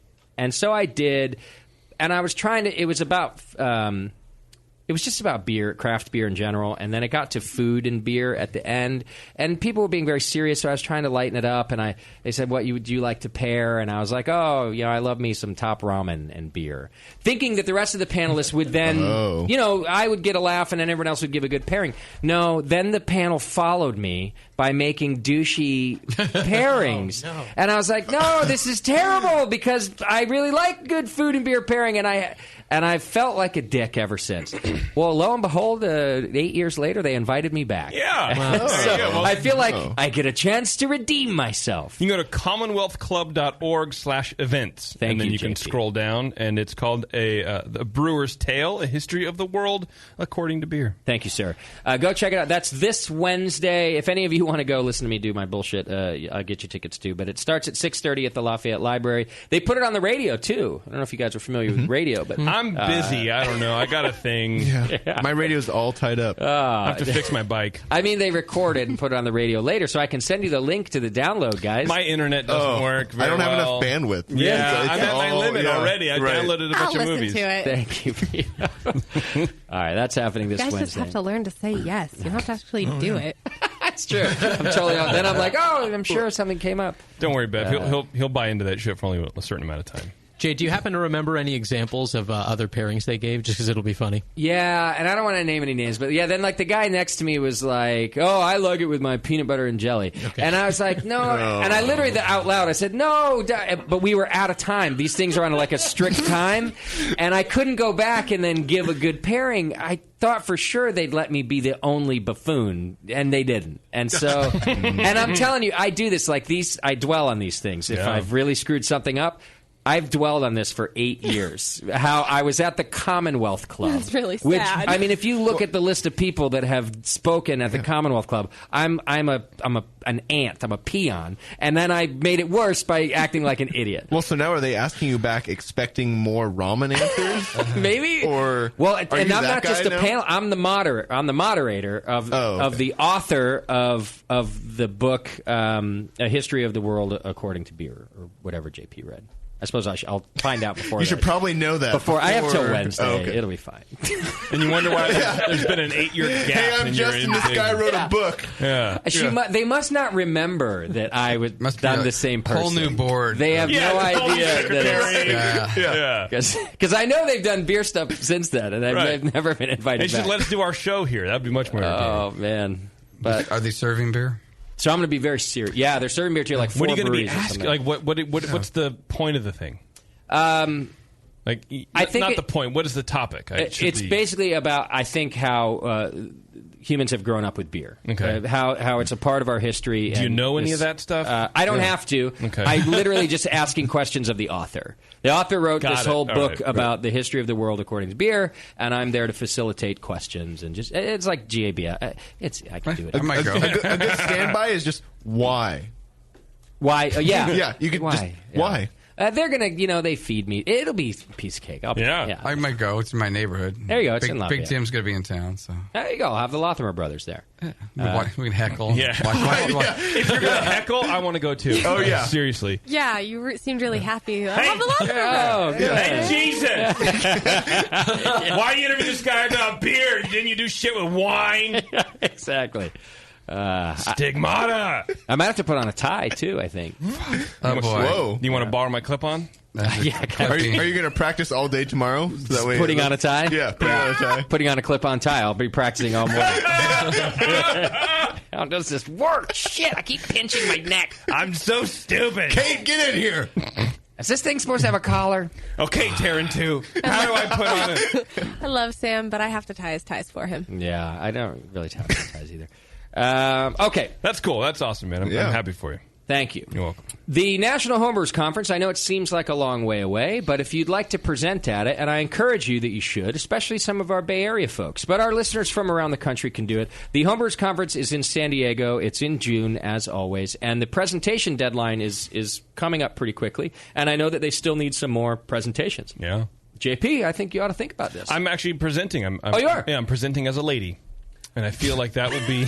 I don't know. No, Yes, really. I think you should present. I think you and Beardy should present on cider in cider. Oh, we could... Well, Beardy doesn't want to make cider with me because I drink it too fast for him, apparently. Yeah. Oh, I gave you a keg and if 3 I weeks made later some, it's gone. it wouldn't last until San Diego because the whole session would be JP talking about the cider he drank. Yeah, how good it was. Oh, Yeah. can we have some? No, it's all gone. Yeah. What about Doc? Doc, you've never presented. You'd be a great presenter, sober. I've kind of been tapped. I'm not sure if I want to do it or not, but yeah, it's been brought up. You ought to think about it. Just thinking throwing about it out there. Tasty did it last year. Did a great job. Yeah, it was fun. Beardy, you could do it on your own. I just know that they're I'll point looking you in the right direction of the crowd. They're looking for submissions, and here's the thing: you don't do it for nothing. It's a lot of fun, and you should be there to educate people. So if you've got a specific topic that you're interested in or particularly good at. Do a submission. Present your case to the AHA, and I know they've got some room for new ones, and it's a really cool experience. Definitely do it. I know a lot of the presenters in the past, and they've had a blast too. It's a little nerve-wracking, sure, public speaking, but it's about beer, and you're essentially in a hall with your friends. Yeah. And that's how this hobby has grown, is because people are sharing their experiences and their knowledge. So don't be one of those people that, I've done all this yeast studies and all this kind of stuff. I'm never going to tell anybody about it because I live in rural Illinois.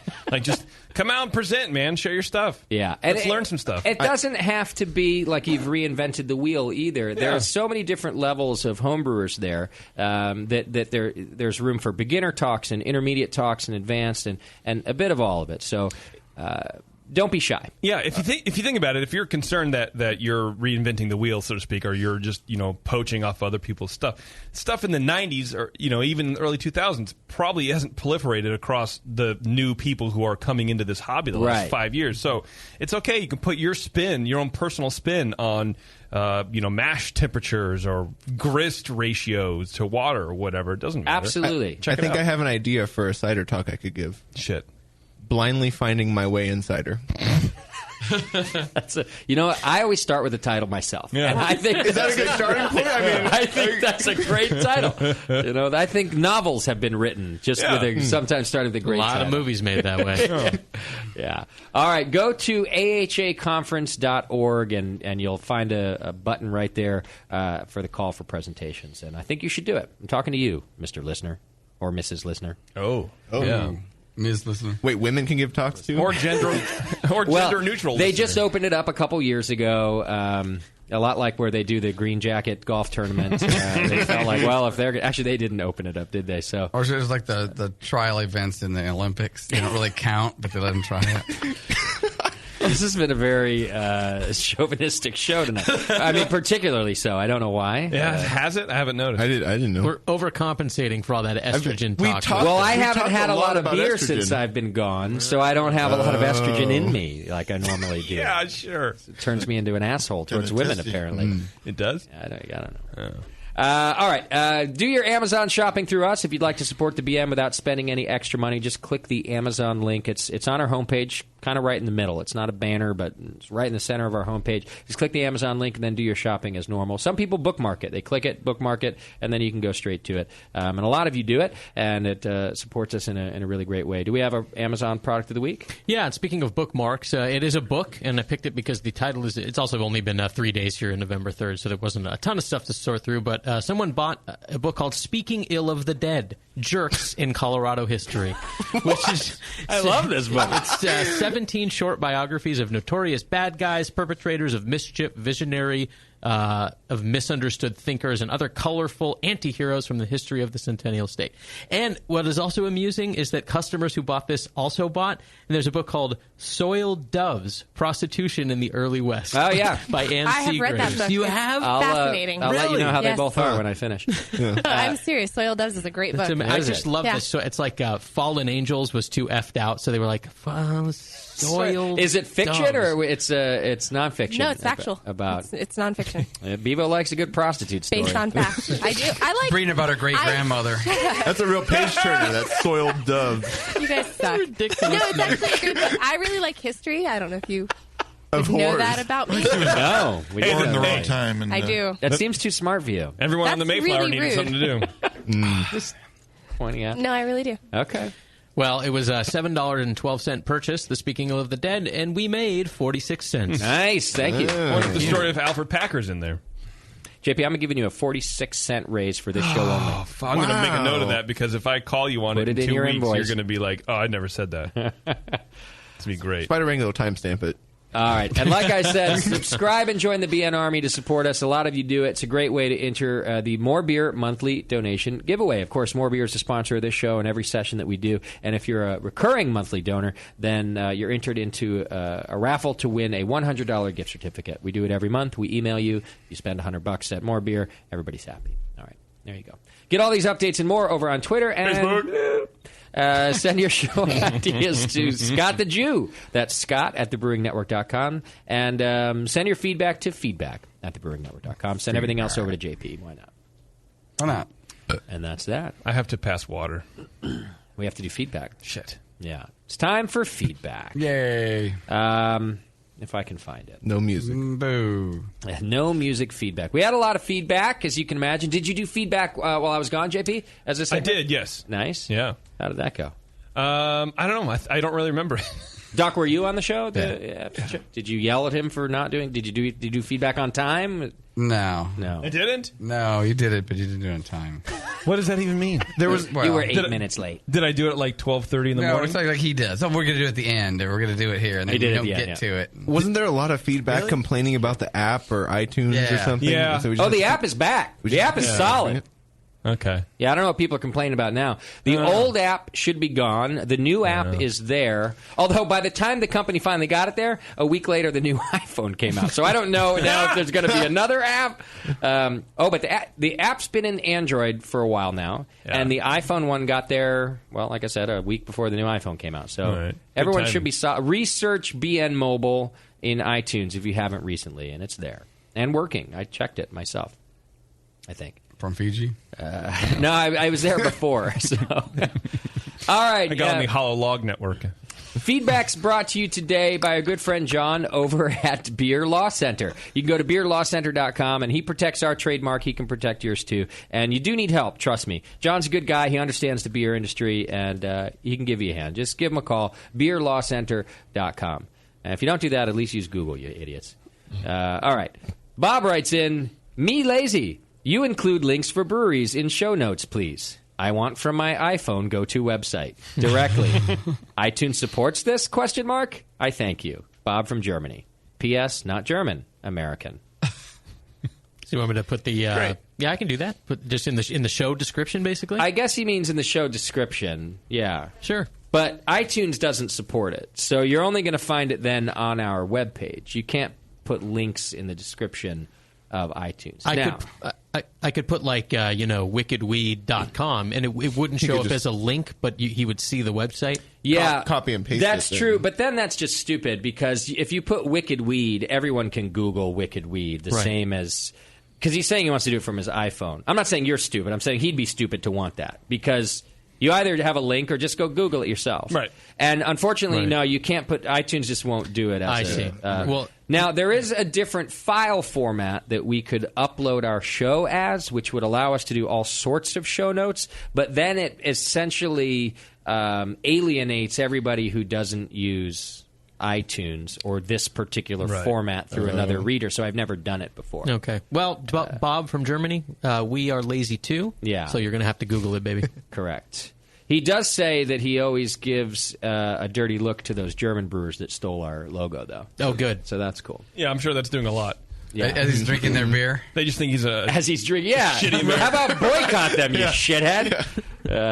Well, he's real lazy. Yeah. I ordered my 9th, and I really gave them the stink eye. Yeah. I didn't tip very well. I had one of their beers. Somebody brought me one. It was shit. So take my logo off your shit beer. Take that. Yeah. All right. TBN Third Coast writes in. Good day, Brewcasters. I just finished listening to the Wicked Weed show, and it was awesome. Having Doc, Blobberglop, Icky, Drunk of the Week, A Meltdown, Good Beer, Half-Drunken Brewcasters, and guests that aren't scared to speak their mind all made it feel like a throwback show. I laughed my ass off. Now I'm searching iTunes for any show with the word meltdown in it. I'm on the 777 show with Vinny. So thanks for making my day and drive go quicker. TBN Third Coast. Hey, you're welcome. That was fun. Those dudes. That was a great show. They're a good time. They wanted the meltdown. That was promised them a meltdown. I really want to go out there now to North Carolina. So. Oh man, their facilities look unbelievable. And you know, the Today Show did a whole feature on those guys. Oh, really? I don't know if they must have filmed it before they were on the show, but it aired just like a week after they were on here. Yeah. I feel like maybe I ought to take a trip there to scope out, maybe a Hop Grenade 2 location in North Carolina. Everyone seems to be going there. No kidding. I'll go with you. You want to go, Beef? Yes. Yeah, and then we'll go from Company there trip. to Nova Scotia, and then from there to Egypt. And well, then if I'm on that side of the country anyway, I might as well. Why not? Yeah. We'll be back in a month. Keep going. Are you going to bike there? Yeah, mine's electric. So. Yeah. Right. I'm putting myself in the You could, trailer that I have. get the trailer fixed up, Bevo, and yeah, I'll pull your big ass all the way to Your bike would North explode. Carolina. All right, Daniel from Sweden writes in, Dear Voices in My Head, you've been telling me to do strange things for almost a year now. I managed to listen to everything except that other show in just under 6 months. And if I wasn't insane before, well, never mind. Brewing's become a wonderful hobby and a huge change of pace to working on my PhD in chemical engineering. I've actually used some of the things I've learned through this hobby to further my work. And as my brother says, I'm finally using my knowledge for chemistry for something useful. I recently took an online course called Chemistry of Beer from Oklahoma University, which I recommend. At least you should have some understanding of organic chemistry. So thanks for the info. By the way, he says it's been fascinating to hear how Justin's voice has grown more manly as the show has trundled on through the years. Yeah, I think he's just using compression to make himself seem manly because if anything, with all the hops he's drinking, it's gone the other way. It's gone up, I agree. It's technology. I've used technology. Hey, Justin and the BN crew. I've been meaning to send feedback for a while. I started listening after being thrown in the deep end after finding myself promoted to head brewer at a microbrewery in Dorset, England. I needed all the help I could get, so I turned to the internet and began listening to your show to broaden my very limited knowledge. I particularly found the Brewcaster Challenge useful. Which, by the way, did we ever figure out where we are in that? Don't we need to have the final brew off? I think we need to never have ended. We have a couple different ones to do. I thought we weren't going to keep doing second-tier ones. We just needed to do a final. I don't remember. I need to go back through it, but I think that's right. We might have like two matchups left. So it's Doc and who for the final? Nate's still in it, isn't he? No, Nate got beat. Oh, Nate's in. Is it Doc and Tasty in the final? I think that might be. I haven't lost yet. Yeah, I think that's right. Yeah, that might be it. And It might Doc be the hasn't final. lost. Okay, so you two. Yeah. Oh, we got to do this. You two are the final. Yes. And then there's for second place. That's what it is. Yes. Well, no, whoever loses at that will be second. It's for third place. Yeah. Loser. Yeah. All right. Well, so let's do it after after the BNAs, like in January. Because they could brew we're full now up till then, or we don't have to wait till then to do it, do we? I just don't know when we're going to squeeze it in. We don't have anything happening between now and then, do we? No. Well, there's Anchor in 2 weeks. Yeah, but don't worry. Let's figure it out. We should do the Should final. announce at the next show what we're brewing. All right, let's do that. Yeah, let's just fast track this. Grew thing. it. Yeah. Get this shit over. He says, in fact, my first real challenge set by my boss was to design a black IPA. Yeah. He says, I was sure taking notes and absorbing all the brewing wisdom, especially by a revered brewer such as Jamil, to set me on the right track. And despite their best efforts to throw me off, our Black Hole IPA is our proudest offering. And I feel I have the BN to thank. So, well, you're welcome. I guess he's coming to the West Coast. Come see us. And... he says, don't take a Monday off the first Monday in March, Moscow. That's when he's going to be here. So. Okay. I would also just like to remind everybody that was the challenge in which I handed Jamil's ass to him. Oh, that's right. I brewed the Better Black IPA. That's true. Mm-hmm. Cascadian Dark Ale. Okay. Let's see. Anthony writes in, hey, guys, love the session. The content's great. I'm sure there are some growing pains with moving to the Hop Grenade, so I wanted to let you know about a few issues. Please start using ID3 tags on the show files. Yeah, we do. As I was changing computers, it was a little sporadic, so they should be there now. Number 2, the audio volume seems to fluctuate a lot. Yeah, that's true. We're still working that out also because I changed equipment, so it seems to go from being overdriven to too low, and I'm still trying to get it in there in the sweet spot. So hang in there. Thank you for the feedback, but we're working on it.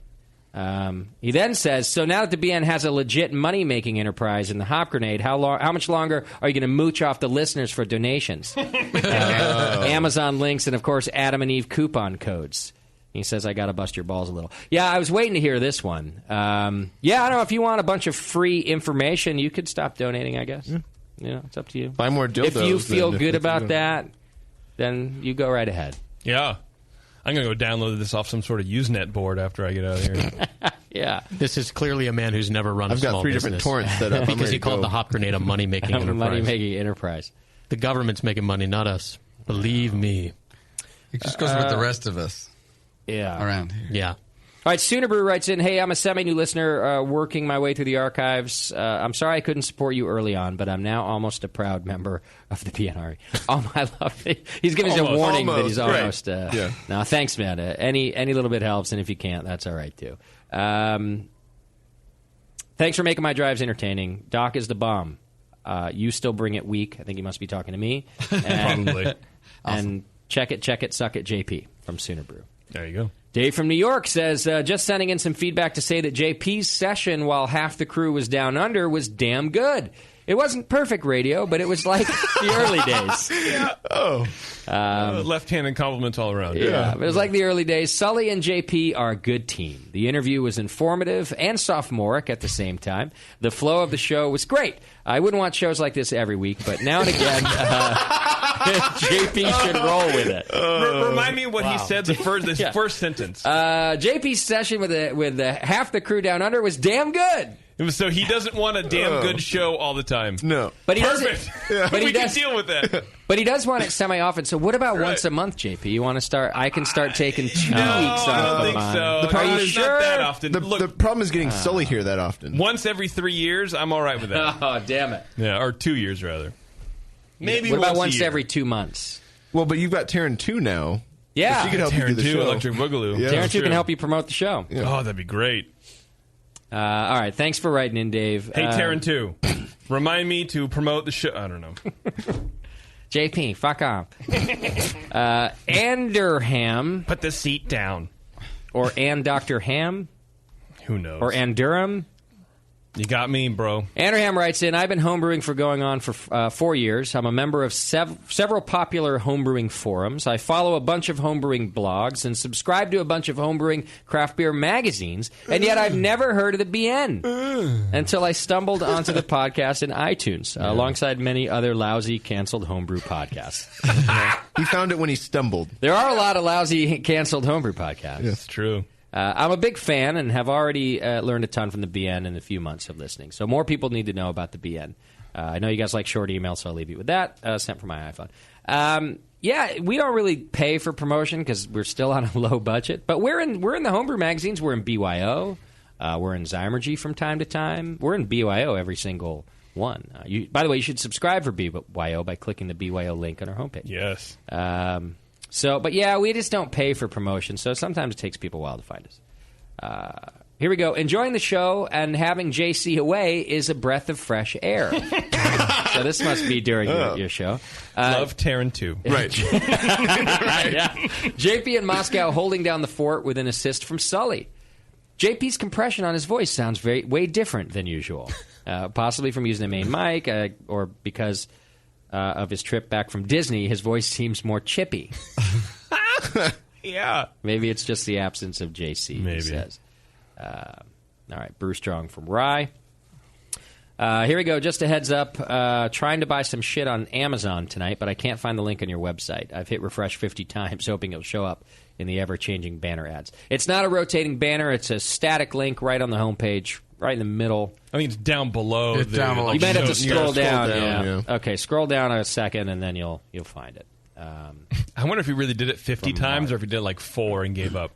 Yeah, that's four. I'm going to make these feel 5, 50. Shit, perfect. It's the same way I do push-ups. I blame our schools. Yeah. All right, and our spam of the week says, I'm a bisexual in an open relationship with my gorgeous girlfriend, Linda. We sometimes like to switch up our sexual tastes. So we're looking for that one non-creepy guy who's interested in getting together for a threesome. Wow. Send me a message if you want to try. Linda. With kisses, Casey and Linda. Wow. Now, did you respond to this one, JP? You know I have you respond to every one. Not yet, no. I mean, tell them we're in. Tell them we're all in. Everyone, we're all in. Right. We're all non-creepy. She said non-creepy, so I didn't know what to do. I blew a fuse. Yeah. I mean, am I creepy that I'm basically responding to a solicitation, a random solicitation for three-way sex? Is that creepy? Yeah. Or is it creepy to not do it? I don't know. Well, it's more of a ninesome right now. It's not a threesome. We'll get your motor running. Well, speaking of three-ways, let's take a quick break, and I'll tell you about Hong Kong when I get back, where I was offered a three-way. Oh. Yeah, I've got good stories from Hong Kong. Hong Kong's the best place on earth. It's The Session. I'll be right back.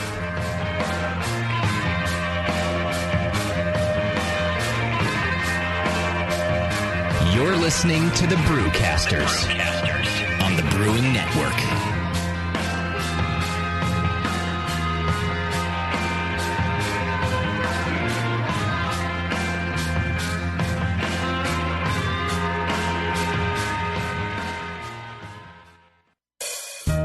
Williams Brewing is your online resource for prompt delivery of quality home brewing supplies. Since 1979, Williams Brewing has offered the finest equipment and the freshest ingredients, backed by the best customer service in the business. Do you like to mash using efficient fly sparging, but would like an easy way to heat your strike and sparge water? Enter the new Brewer's Edge electric mash water heater, a plug-in, anywhere, precisely controlled heater for strike and sparge water. Ditch the fumes and second burner and make mashing easy. Go to williamsbrewing.com today and browse their vast selection. That's williamsbrewing.com. Orders placed by 4 p.m. Pacific Time weekdays ship the same day. Brewing is easy the Williams way. When I order a beer, I want my server to know more about it than I do. I want someone who enjoys good beer and loves helping others enjoy it too. I want someone who knows how to pour a perfect pint for every beer style. I want a Cicerone. The Cicerone Certification Program is creating the type of people who help you enjoy great beer. Home brewers and craft beer lovers know beer is more flavorful and complex than ever, and it takes some serious knowledge to store and serve beer right. Cicerones know beer. There are 3 levels in the Cicerone program: Certified Beer Server, Certified Cicerone, and Master Cicerone. Cicerones are truly the sommeliers of beer. The best beer locations have a Certified Cicerone on staff. Relaxed and unpretentious. Cicerones are tested on storing and serving beer, beer styles, flavor and tasting, the brewing process and ingredients, and pairing food with beer. Learn more about your next beer guide at cicerone.org. Certified Cicerone, because it takes top talent to present a perfect pint. Do you know the 3 most important rules in brewing? Sanitation, sanitation, and sanitation. And no one does it better than 5-Star Chemicals. 5-Star knows sanitation. You can only sanitize clean equipment. And 5-Star knows how to clean, too. For craft brewers and home brewers, 5-Star has what you need to keep your fermenters, serving tanks, kegs, and draft lines sparkling and free of any beer-spoiling bacteria. PBW, caustic, acid cleaners, Star San, SaniClean, lubricants and defoamers, pH stabilizers, and more. 5-Star Chemicals has cleaning supplies, safety supplies, heat exchangers, pumps, hoses, and valves. And 5-Star is proud to offer eco-friendly products that exceed customer expectations. If you have a cleaning problem, you need the 5-Star solution. Visit 5starchemicals.com or call 800-782-7019. 800-782-7019 and get the 5-Star treatment today.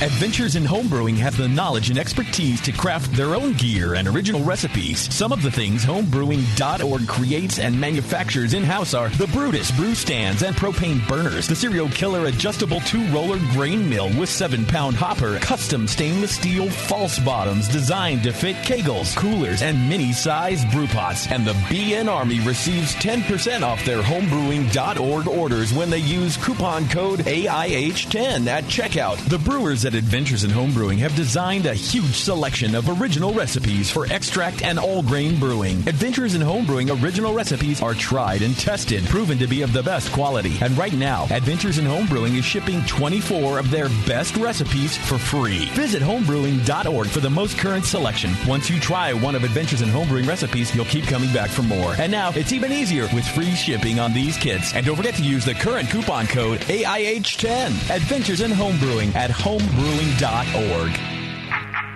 You're listening to the Brewing Network. Because like beer, radio shouldn't suck.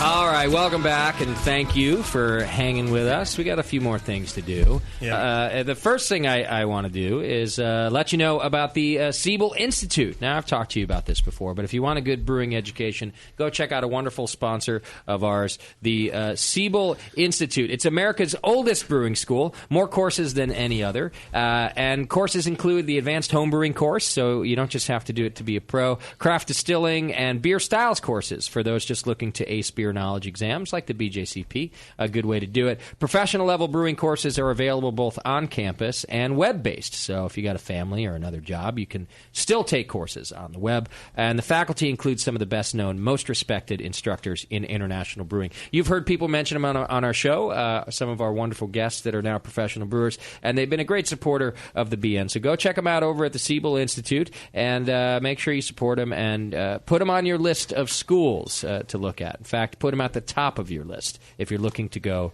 to brewing school. Go check it out, the Siebel Institute. The second thing I want to do is thank the Australian listeners who supported us and spent their hard-earned cash and brought myself and Tasty and Nathan and Push Eject over to Australia. I know that Push has already created a video for you guys of our time there. He's waiting on just a couple bits of information from me to put on the final touches, but we have some footage of our travels across the country and our time at the event. And none of that could have happened without the Aussie listeners who spent their hard-earned cash to get us there. Right, Tasty? Yeah, those guys are tremendous. They were so nice to us. Oh, my God, we were treated like kings there. They're just really great people. And so Australia, for example, just so you know, is the second largest listenership at the BN. And there was a time when Canada was our second largest listenership, but Australia has surpassed that. So it's the U.S. is our biggest, and then it's Australia, then it's Canada, and sort of goes down from there. And Australia now being number 2. So I knew that we had fans there, but some of our best fans. I mean, just There's cool. only 20 million people in Australia. In the whole, so that's a higher percentage of listeners than the U.S. Yeah, for sure. So it was just fantastic to meet them. One of them stole the shirt off of Push's back. So stripped him, basically. Yeah. He was looking good in that tank top, though. I mean, he was, yeah. And you get treated a wife beater for that. Yes, which is, I think it's called like a bogan tee. White trash are called bogans in Australia. That's a bogan. There's a TV show. Or maybe it's a bogan uniform or something. Is there a TV show? Yeah, called Bogans or something. Oh, I want to see. Is it like a reality show? Yeah, it's like a reality show. In the UK, boogers are called bogies. So I wonder if it's a coincidence or not. It could be a coincidence. So the people were just great. I just wanted to start with a thank you for bringing us there. I was trying to explain to Australians, too, that, and I'm not even sure why, but going to Australia, for some reason, it's on almost every American's list. And I couldn't really even say why. It's just one of those things that everyone goes, Australia. It just seems like the place to go. And so to get to do that by you guys supporting us to be there was just rad. So thanks. So I'll start with kind of where we went. I started in Sydney and with Kate the Great, and Push met us there. And we went around the town and, of course, tried the breweries. And I'm going to tell you, in my opinion, the best brewery in that area. And you have to forgive me because I think it's just outside of Sydney. But think of it as the Bay Area. Yeah. Sydney's a little bit like the San Francisco of Australia. Really cool city on the bay. All their big cities are on the water or on a bay of some kind, but Sydney, I think, is the biggest one. Riverside Brewing Company. You had that beer, Tasty. Whether you had it at Sydney or at the club. Of the pubs, Dave Padden is the head brewer there, and he was a listener of ours as well, and started a professional brewery there. And I'm not saying this because he was a listener. I'm saying it because he gave me a pale ale that was just fantastic. And I believe that the week after the conference, they won best of show or beer of the year at their their Sydney Beer Festival too. Oh wow, the beer week thing. For his IPA. So just making great beers across the board, and I wanted to shout out to them just because the beer was I met awesome. and had his beer at Frankie's Pizza. Yeah. So Dave, and not just Dave, And his lovely wife, Nicole. Oh, yeah? I didn't get to meet Nicole. We're in good shape. Your bros now? Yeah, for sure. Dave took us to Frankie's as well. Yeah. JP, Frankie's is your spot. Really? Yeah. Why? No one talks to you? Dark. Just him. Yeah. It's like a 3-ring circus there. Underground. I love underground restaurants. Punk bar. Kind of a metal/punk bar. Yeah. With great craft beer. Yeah. And nice people. The bartenders are cool. Wow. So you don't get treated like shit. So it's like Tornado without the urine smell. A cool place. And service. Awesome. And we went there all drunk after doing some other things, too. See, that's my ideal bar. Yeah. Yeah, for sure. That's and rad. You had a good time there. It was our last stop, too. We were kind of shit-faced when we got there. That's when you go. They didn't care. It wasn't even brought I up. think they threw Barry Cranston out, but he deserved that. Barry had to leave. They didn't even bring it up to us until after we had been out drinking all night. And then they're like, now it's time for Frankie's. It's something that you wait You're on. ready. Yeah. You're like, okay, all right, now we're going. And you're drinking out of plastic mugs. You remember the old Oregon Beer Festival mugs? Yeah. Oh, wow. Plastic mug. Or even so you used to get amazing. soda in them when you were a kid. Yeah. That's what you're drinking Like from out Fenton's, at you get a root Frankie's. beer Yeah. float. Yeah, okay, all right. Yeah. Got it. Yeah, when I was there, we had glass, and they were all like going, wow, glass, this is different. I get it. Well, I think because I have the image of Australian bar fights, and you smash a glass and you can carve people's fists like a jack-o'-lantern with. Maybe that's why. Yeah, I thought it stemmed from the prison colonies. They just never were allowed to have glass. Maybe. No, I think JP's right. They told me that it's about a provisional license, and until they can show that they're not a place that has fights. Right. I think after 10 o'clock, you got to can't have any glass, and then rather than mess with it, they just do plastic all the time. See, my xenophobia is worth something. Wow. Yeah, it'll save you a scarred up face. You look like the Joker for us. You could open up a bar here, marketed specifically to Aussies. Absolutely. Let's do it. I think they'd be into it. Yeah. By the way, sounds cool. Shout out to Craig and Brendan, who kind of reached out to us to get me together with Dave and to have this just great night. And forgive me if I'm going to forget some people's names, but you guys took good care of us. But I have an admission to make about drinking in Australia. And it started by going out with Craig and Brendan and Dave, and we met at a place, had some beers, and ultimately ended up at Frankie's. And I'm pretty good at drinking. I don't usually have to be taken out of the bar. Locked out. You say keyword is usually, and this is intriguing. Well, I didn't have to be taken out this time either, but I'm usually the one who's like, let's have another beer, let's do this. I got to say, the Aussies, they can drink. There was a point, like I'm getting through half my beer, and I don't drink slow either. It's not just that I drink a lot and I drink fast. Yeah. And they're like, hey, you ready for another beer? Okay. And this goes on for a while till finally I got to look at Kate the Great and go, Kate, you got to get me out of here. You couldn't even say. I couldn't even say because I was like, Kate, you got to get me home. I'm telling you, this is the last beer, and if it's not the last beer, shit's going to get weird. How was she? Because I am hammered. How was she doing? Was she was it maybe a little more acceptable because she's abroad? Or yeah, what? she. Well, I don't know. Yeah, she had just decided. This show is very chauvinistic right now. The chauvinist show. Well, Kate had just decided to chill a little earlier in the night, but was having fun, and she was tired anyway. So good on Kate. She used the excuse. Oh, I'm tired. Let's go. She was your handler. But meanwhile, I looked over it and I was like, in fact, the last beer that was bought for me, I couldn't even finish. I put it down in front of her, and I was like, you got to help me with that, and you got to get me the fuck out of here. And this is, I'm telling you, I don't think this has happened to me in 10 years. I don't think this has happened to me since we started this show.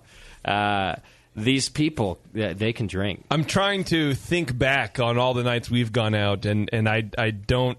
There may be a sort of a point, but I can't. It doesn't come rapidly, and so I think that you're probably right. If it's happened at home. I'm not saying I haven't been shit-faced drunk with you guys, but out at a bar, I mean, I'll just kind of. It's usually me, the first one, goes, no, I don't need another one. I'm all right. Because I know when it's coming, and I know what's coming, and so I just put the brakes on it, and I'm still usually drinking more than. I'm not saying this as a proud moment. I'm saying it as a point of reference, right? That I'm in that room and I literally I've never had to say this to Kate. You got to get me out of here. I think I'm going to start humping Dave Patton in a second.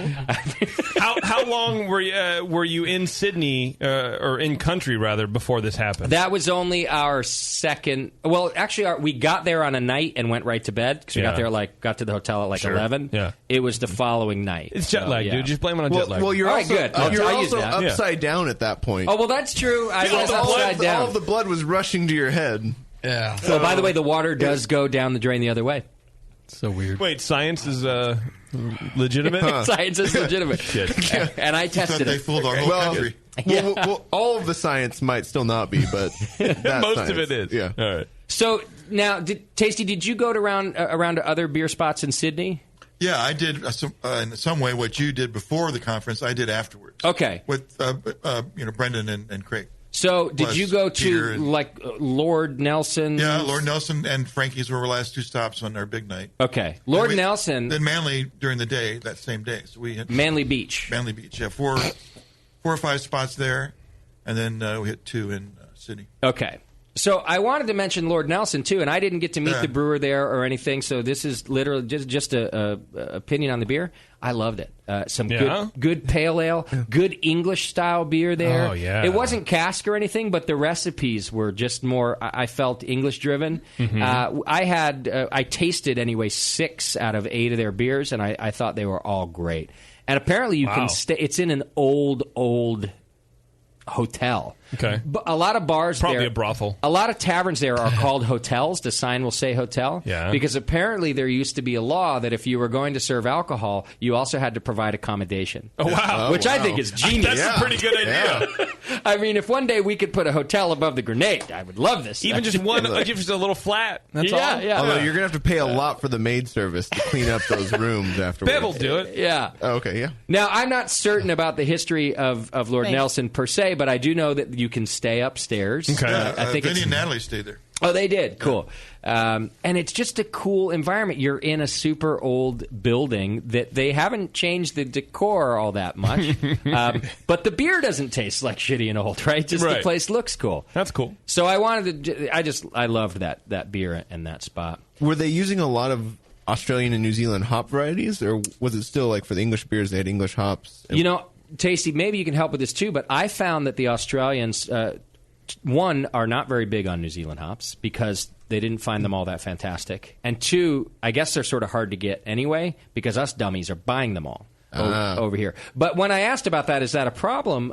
Mostly the answer I got was, we actually prefer a lot of American and English hops. Yeah, all the hops seem to be appropriate for it was an American style. Yeah. They were using American hops. I think we're using more New Zealand and Australian hops in our IPAs than they were. So their pale ales were more predominantly U.S. hop driven. Yeah. Okay. The ones, their pale ales, yes. But actually, they were very descriptive about their beers. So they would either say American-style pale ale or English-style pale ale. Which I know that sounds rather obvious, but sometimes we're not doing that over here. We just say, and there's a big difference. We just say pale ale, assuming everybody knows it's an American pale ale. Yeah, or worse, we say ESB and it's a fucking pale ale. And it's not right. a... So I found their descriptions to be pretty accurate. So yeah.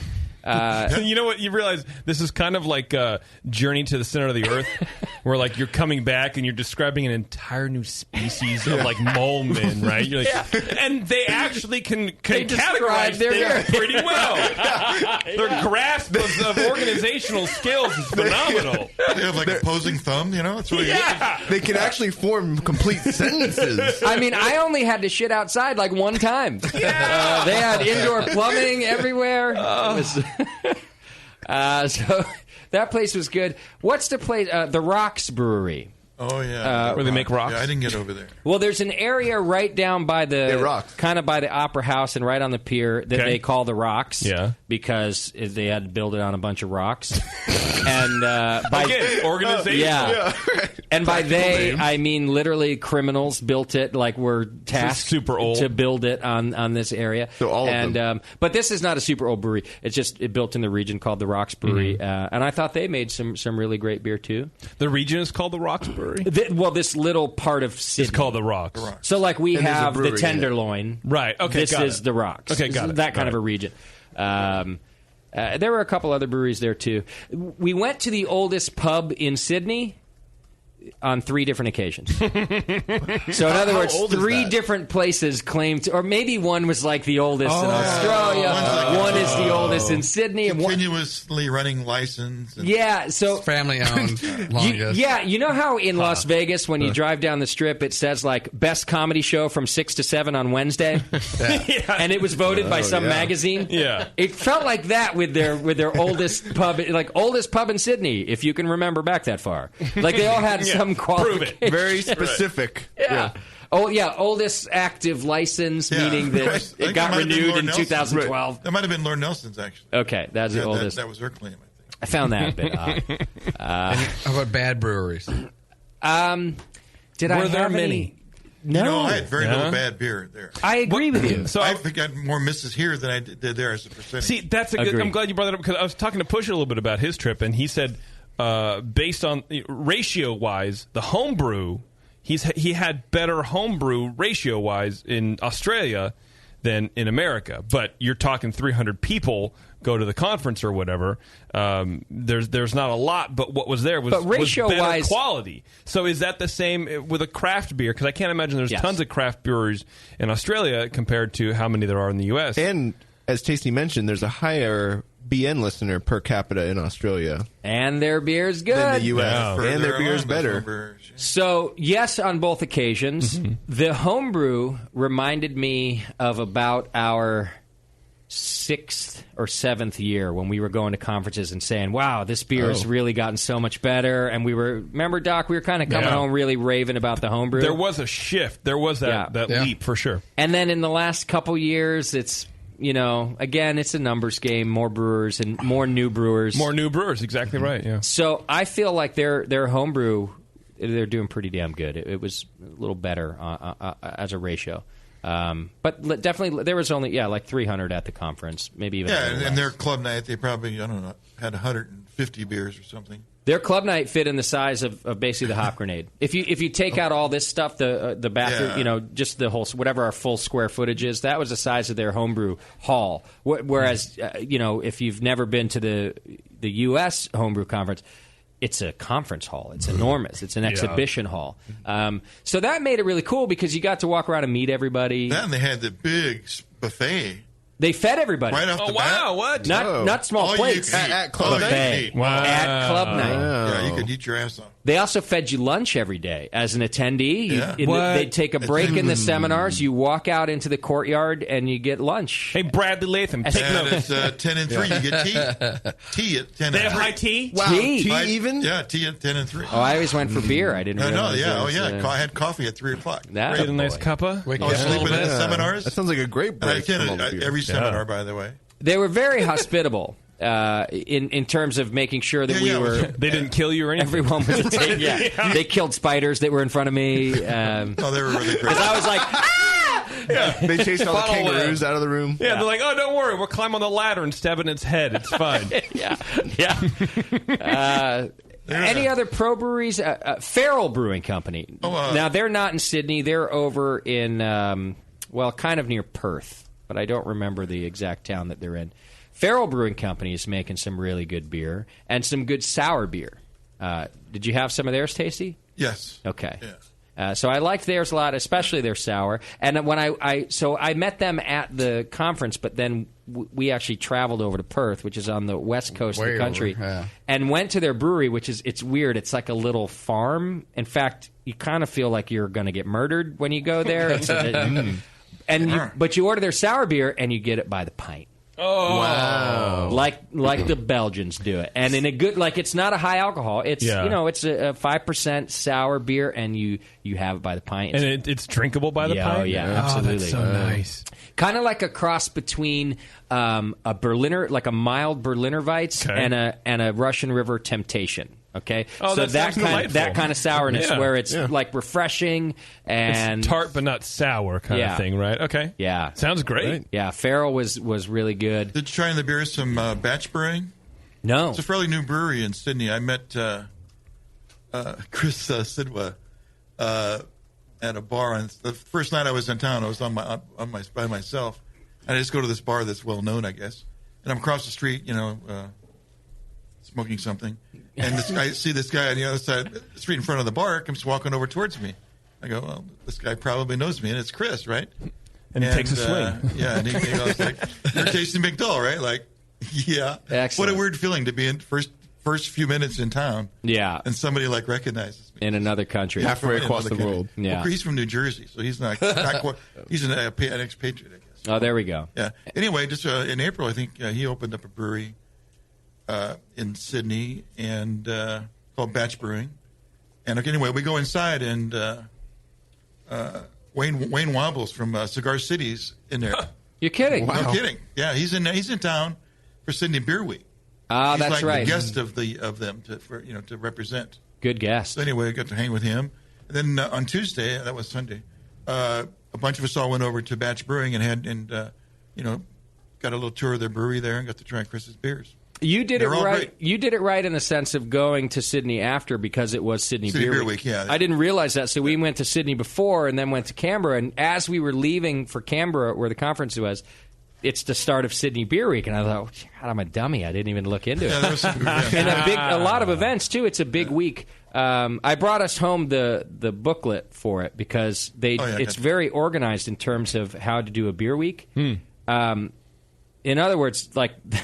They knew their events well enough in advance to print out a full-on book. a program for the week, which at SF Beer Week, we do an okay job. I like our beer week, and there's a ton of events, but they all come on so late that we don't even bother printing anything, right? No. Like, we have an app, and you can navigate around, but I really liked having the booklet, so I brought it home just for that, just to show That's cool. our organizers and just kind of show, like, hey, we should plan our events a little earlier, because this booklet is amazing. You could have you could walk around Sydney with it. I wonder if it's because they had paper issue. Yeah, they had paper in us.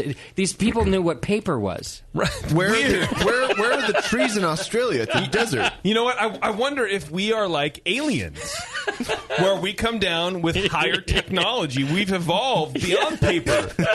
Now it's all physical. We call paper Terran 2 now. Right. And it's fine. And I go back and I'm like, why don't we have paper anymore? This works so well. It's like the paleo diet, but for writing. I'm going analog. I feel free. I'm connecting with myself. I feel great again. My roots. Yeah. That old paper thing was amazing. That is quite. There's something to be said for a physical fucking copy. I hate digital books. I don't want a Kindle. I want to read a book. I'll buy a book. I like having things. Very tactile thing. Yeah. Old man. Yeah. Get off my lawn, Warren. So we left Sydney. We drove to Canberra, which is about a 3-hour drive, just wanting to see some of Australia. And we stopped in this cool beach town called, I kept calling it Wollongong because it's spelled really weird. There's no beach on the way to Canberra. If you go down, we took the long route. Oh, I see. Yeah, that's what I would call it, The Wollongong. Oh, speaking of beach, before Wollongong, it's actually Wollongong. Not Wollongong at all. It's not Billabong? It's not Billabong. It's Wollongong. Longsong. But I went to Manly Beach on the first day there, too. Sounds like it. To try... Manly Beach is this great beach, and we had some good beer there, to try surfing again. Along with the white sharks. You figure like you've been and you've kept yourself in shape. You're a Californian. Yeah. It's your birthright. Well, you've heard on the show, I've tried before here, and I've not done too well. And I get to Manly, and I look out there, and I see all these people surfing, and I'm like, I can do it here. I can do this. Yeah. This is where it'll happen. As soon as I finish this beer, I'm going out there. I'm going to do this. Did they cut your tether and call you a fucking townie? Yeah. Well, I think Manly's full of tourists, so they were prepared for me. Locals only. I still couldn't fucking surf, man. Surfing's hard. Well, first of all, by the time you get out there, you're tired. So exhausted. I'm like drowning. I'm laying on my back on the board by the time I get out there. Oh, God. You drive an electric bike. What makes you think that you can give it a surf? Do you have an electric board? So did you get nipple rash? Yes, and they gave me this weird wetsuit that said like shark bait on the back. I don't know if it was a company it was or covered in red meat. Had a picture of a seal on it. It was real weird. Yeah, I don't know. I guess it's a company they had. They big said, there. Go out there. That's the best curls. They must have really liked me because I was the only one wearing it. They must have really liked you. I think the Australians really liked me. They were pouring chum in the water. Yeah, they drank until I left. They gave you half a fish to put in your suit. They put shark bait on. The Australians love me. I'm sure of it. They took you to the Stingray Zoo. Yeah. They were like, oh. They did. They're like, oh, you don't need sunblock out here. It's the southern hemisphere. Yeah, the sun's not as bright down here. All I left with was tired, a bunch of sore muscles, and a gnarly sunburn on my face. And I did not catch a single wave. I caught like half of a wave. That's too bad. What you say? You can say you surfed. You surfed Australia. I surfed Australia. Yeah, you did. Anyhow, so we got with skin cancer. Yeah, to show for it. Yeah. But we left and we went to Wollongong and found this brewery called Illawarra Brewing Company. And it's one of these breweries that's in like we have them too, just like a commercial unit that has several garage doors. They're all commercial units, like a single roll-up garage door, like a light, and the doors open, and we can tell there's a brewery in there, but we can't see anybody, and we sort of just hang out for a while until one of us gets the balls to walk upstairs. And sure enough, there's a tasting room upstairs. Fantastic beer. Wow. Small brewing company in this little surf town that was just the porter was.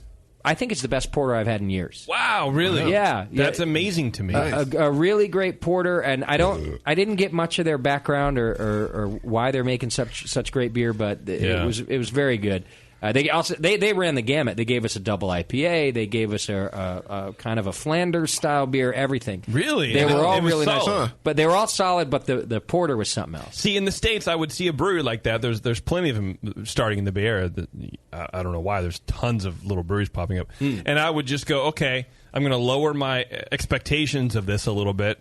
And then, still places will underdeliver. But I would have been very apprehensive about going to just a little roll-up light industrial brewery. They over-delivered. It was nice. Great stuff. Now, were you doing that? Were you like, okay, like when you got in country, were you like, well, I don't know what to expect, so I'm not going to set it too high. I'm going to, assume that there's probably going to be some flaws, or I might not get stellar beer or something like that, and you kind of just not for the whole country, but. Certainly when you walk into a brewery, sometimes, if there's clutter around or something, you might then go, okay, if they're not keeping the space clean, I wonder about the beer. So there was a little bit of that. And like I said, Illawarra, you couldn't tell. It's just an open roll-up door. There was like a roll-away 2-tap jockey box right at the door. They just had some stuff piled on it, and I was like, oh, well, there's the tasting room. Self-serve. But I was being an asshole. There's a full-on tasting room upstairs. Fucking American. Yeah. So I go upstairs, and there's a tasting room, and so maybe a little... White tablecloths and sommelier. They made me put a jacket on. But that place was great. I just wanted to point that one out. That's cool. Then we drive the rest of the way to Canberra, which is nothing but great, landscape. We're trying our damnedest to see kangaroos. I saw a bunch of them on that ride. I saw a bunch of dead ones. They should probably hit them. And they're enormous. They're like our deer and raccoons. Are they that fucking big? They're like our deer, and the big ones are like the size of this desk. No, they're with the tail and everything. 6 feet tall. These things are gnarly. They're like me. They're taller. I'm taller. What? It could look JP in the eyes. If it sat on its tail, they sort of hunch down, right? But when they're JP. When they're spread out and dead on the side of the road, you can. I mean, I think I saw like. Did you stop and touch one? A lot of girth and no. No poking. So the kangaroos had a lot of girth. Poke it with a stick. But they had a lot of girth. Yeah. Okay. Now here's how you know they're like our deer, but they're worse. All of the semi trucks, all the transport trucks and stuff, they all have those giant Mad Max guards on the front of them, like brush guards. All of them, the cow catchers on the front of trains. And I mean all of them, because you can just tell how often they're hitting. They're these that things. powerful. Their rule of thumb is they try to hit them so they don't too big of a when trains first were around. Cows don't know, so they graze. They're through the plains, right? And the cows would graze, and they would just get on the tracks, and trains would go, and you just cut them in half like a snowplow. Oh yeah, well, no, these aren't pointed like that. They're not. Although that would be rad. Yeah, seems more efficient that way. It does. Yeah. In Minnesota, the semi trucks have those grates for deer. Keep it there for later. Explode. Yeah, it makes sausage. The deer just explode when they get hit. Now they do eat kangaroo. This is not a myth. Did you eat kangaroo? I did not eat kangaroo. I had some. Oh, what? Well, I definitely had some. It was good. You liked it? Oh, yeah. Well, I asked about it. Was it like Don't deer, say chicken, Jamie? but what is it like? I had that at Henry's. What does it taste like? Beef. Tastes like beef. Tastes like beef to me. I thought it. See, I asked about it, and they said it was gamey like deer, and I don't like deer venison, I didn't get so I didn't. It had a really good cut, so I don't know. Maybe I could have been the tenderloin. I heard that their Burger King uses kangaroo meat. Get out of here! Like as a blend, like as a mix. No. By the way, I just heard that our Burger King uses horse meat. No, it doesn't. As a mix. Humans cannot use horse meat. You are down into the internet thing. Humans do not eat horse meat. That's a lie. Well, I heard. By the way, their Burger King is not called Burger King. It's called Jack's, something Hungry Jack's. Hungry Jack's, yeah. It's called Hungry Jack's, but it's the same logo. Wow. And I saw the logo, and I'm like, I'm pretty sure that's Burger King's supposed to say Burger King. logo. And I guess what happened is before Burger King went there, some douchebag bought the trademark to Burger King, hoping to cash in when Burger King. Oh, and they stuck it to him. And they were like, all right, you know what? Fuck I it. love that. Wouldn't give it to Hungry him. Jacks. Nice. So the same bun, it's the two words in between a bun. Yeah. And it's the same menu and everything, but it's Hungry Jacks. What creepy looking asshole do they have in their commercials out there? I didn't instead of see. that King. Yeah.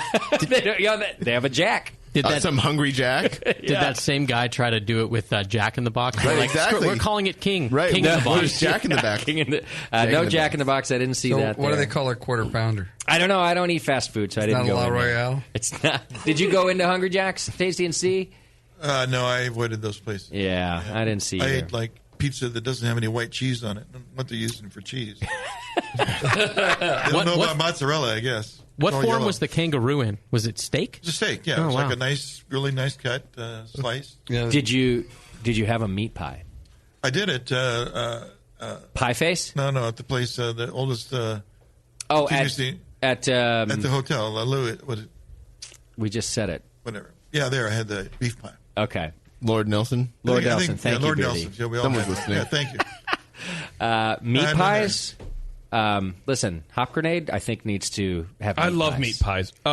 Apparently, Burger King franchises in Australia are called Hungry Jacks, so they're the same. No, that's what I was saying. That's what he said. I was saying it's the same company. No, they they're stuck it to the guy who bought the trademark Burger King. Oh, got it. Okay, Yeah, got it. yeah. Got it. Right. So Yeah, is all it their a single signage. kind of meat in a meat pie? No. Or is it it's a All blend? Well, it's like Well, I like had a- Youper. Which parts? You can get lamb. You can get Lamb witch? I had beef and bacon and cheese, and then you can get it. So that's the pie, but then you can get it with mashed potatoes and peas and gravy on top of that. yeah, that's what I had. So because that They stuff is stack usually it. in the pie. No, not here. but he was not saying on there. top. The pie's all meat and maybe cheese, but the stuff, that other stuff, the mashed potatoes and everything, you stack it on top. And Is it in like a pie crust? And it's glorious. Yeah. Yeah. Oh, the whole thing what- looks like a little pie. Yeah, we do need to carry wow. those. Literally like It's a pie. not as crispy as ours, but it's something like that. Yeah. No charcuterie? But it's there was some charcuterie. I didn't have any, but the meat pies are good. Oh yeah, they have like fast food meat pie places. That's where I ate at, like Pie Face, because I couldn't find a real meat pie place. And even the fast food pies are pretty good. You can get a kangaroo pie. That was your chance to have kangaroo. I know. Or kangaroo charcuterie. Do they do that? Yeah, I don't know. I yeah. didn't see a lot of lamb in Australia. Love lamb. Oh yeah, Lots and like New Zealand lamb is supposed to be pretty prized. Lots of lamb. Yeah, so I can only imagine. So we get to Canberra. Now, Canberra is the nation's capital. And The other red meat. That's where the conference is. I thought it was Sydney. And I'm going to say that even the organizers warned us ahead of time. They're like, hey, so you should come to Canberra for the conference, but you should go to other places. That's about it. Good. And wear this flak jacket while you do that. No, Canberra is perfectly safe and everything's fine. But it's a fake city. Like Disneyland, where it just has facades? Like Truman Show. When after about a day, we were trying to put our finger on what's wrong with Canberra, and we couldn't because everything's neatly placed. And it's all sort of perfectly. It's like the hand of God just stuck a building here and outlined a perfect street there. And it sounds wonderful. No, it's not like you're thinking Disneyland where it's all like painted perfectly. Yeah. I'm just talking like from an engineering perspective. It all has perfect like placement. It's too well thought out. And there's nobody there. It's symmetrical. So it's very symmetrical and made for like high volumes of stuff, and there's nothing there. Okay. And it's fake. It's a fake town, and it turns out downtown that Martinez. It turns out that Sydney and Melbourne couldn't agree on who would be the capital. So instead, they just built a city smack in the middle to be the capital. No so it's shit. fairly new. They built it in the 60. I'm not sure. Okay. Not that old, right? Okay. And there was nothing there. They just built it to be the capital to appease Sydney and Melbourne, and so they just have this one in the middle. Who's they? The Sydney and Melbourne. Democracy. They just chipped in and like, you know what? Fuck it. We can't agree. We're gonna. Well, maybe the nation agreed. Like the federal government was like, if you two cities can't help us figure it out, then we're just going to put one. We're just going to make I don't one. know how. Okay. I just know that's how it came about. All right. And it's weird. And all of the streets are circular, so it's hard to get around because you're roundabouts. So Every intersection's a roundabout. Well, not just that, but like literally, so like Canberra Street. If you're in the wrong circle, you're going to just Well, like in keep San going around Francisco, the for city. example, you'd go, okay, we just found Canberra Street, so that's cool. I know this goes north and south. Right. Well, it's not true there because it eventually turns and goes east and west, and then it goes north and south again, and then it goes east and west. Right. It's a friggin' circle. Yeah. Okay. So we couldn't get around. Nathan and Nicole and I are walking home one night. We weren't sober, I will admit. Wandering. From a bar called Transit Bar. I was there. Yeah. That had it was a great time. I walked to Transit Bar from the That sounds ironic to build up to the story. We walked 45 minutes. Oh, fuck off. We were 10 minutes from our hotel. No we way. still couldn't find it. We jumped in a cab. We were 3 blocks from And partly it was our inebriation, but partly it's the stupid circular streets. Did you walk all the way around and got 3 blocks away? And then we're like, oh, Pretty fuck much. it, it's a cab. Pretty much. And then just You didn't took Google the rest? Map it or something? Oh, it's international. You can't use your data. I didn't mind. That's the other thing. Like you literally data. are traveling to the center Yeah. of the earth. Imagine having no internet. Yeah, I guess mole men don't have repeater I did towers. sometimes. I got a data package so that I could use it for walking, for navigation. So did I, but I had a then. longer trip. I had 3 weeks to get, yeah. and I was conserving, and I was enjoying the walk. You know, as far as you know. we were stepping That's over dead interesting. kangaroos. So I can walk. it's a well-engineered city, but there's no one there to enjoy the fruits of the labor, is what you're saying? That seems It's to be just- a theme with you because you got us lost in New York doing the same thing. Yeah, I think I did. I wonder what the New York the isn't connection engineered in there circles. is. The GPS wouldn't work because of the tall buildings. The common denominator. Yeah, I can't work without a GPS. Yeah. So this is good. Following an international contest for the city's design, a blueprint by the Chicago architects Griffin and Griffin was selected, and they constructed the city. It was 1913, so yeah, it is pretty new. The Griffin's plan featured geometric motifs such as circles, hexagons, and triangles, and was centered on axes aligned with significant topographical landmarks in the territory.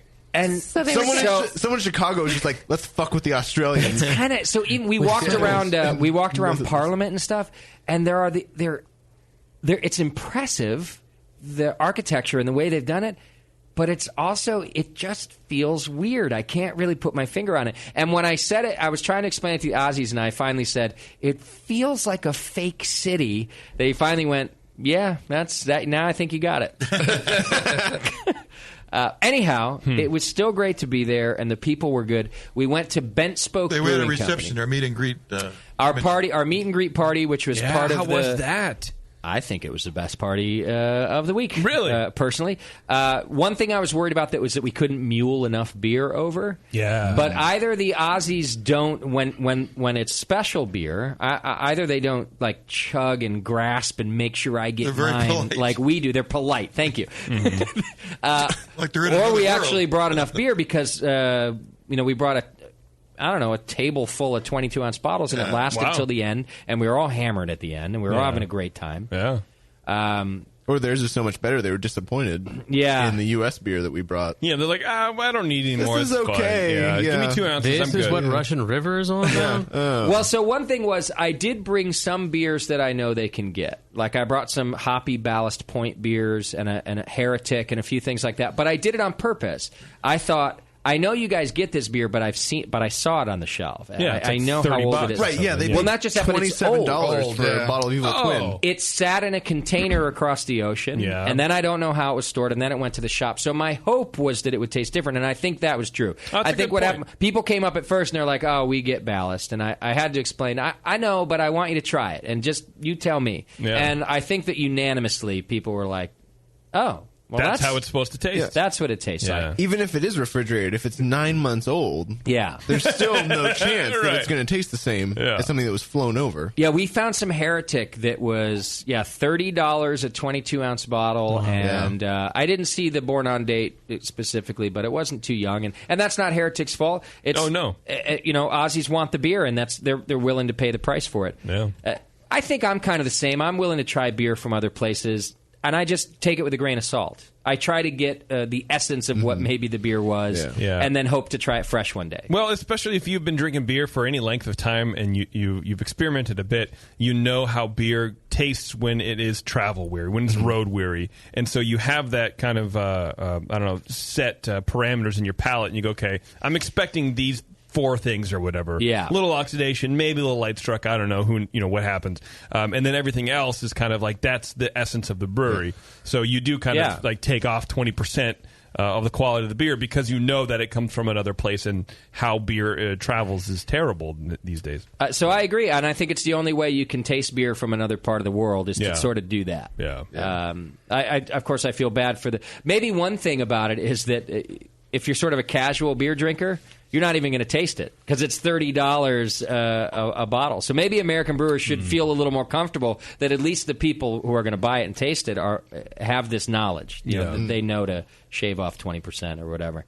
But Bent Spoke Brewing Company, I heard about their brewer all the way to Canberra. All the brewers saying, "Oh yeah, he's the guy. Go try his." Richard, yeah, a good guy. They were very gracious to host us and makes wonderful beer. Beers are excellent. Yeah, had a good time. So who ate all the pies? Came out, party with us. Who ate all the pies?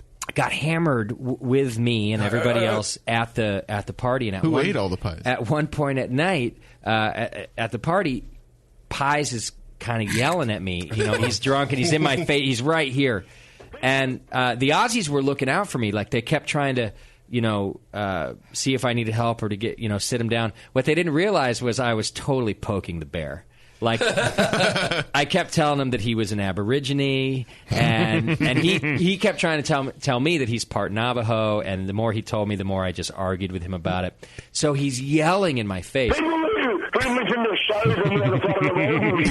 Yeah. Was he more understandable in person without the phone? No. No? Same? Sober, yes. Drunk, no. And he's spitting in my face. But for some reason, I was drunk enough, and I just kept poking. And I was having a great time. But Richard and like Vinny and Natalie, so the owner of the place and a few, I don't know what you would say, respectable people are sitting around a table sort of nearby. Americans. And I can you would say Americans. I'm egging this guy on, and the Aussies are trying to settle him down. And I realized at one point, oh, maybe I should stop. Like, I think they're now, the owners are uncomfortable. Yeah. And the polite table is uncomfortable with what's happening. Because me, I'm like, it's fine. Let him scream. Let's go. They check out this trick. This is a fantastic trick that you can use on your friends like Doc or anybody else who you're out one night and he's a pain in the ass, but he doesn't want you to shut him down. So they sit him down finally. And he's like, I still want to drink. I still want to drink. And they said, tase him. They said, all right. They handcuff him to the chair.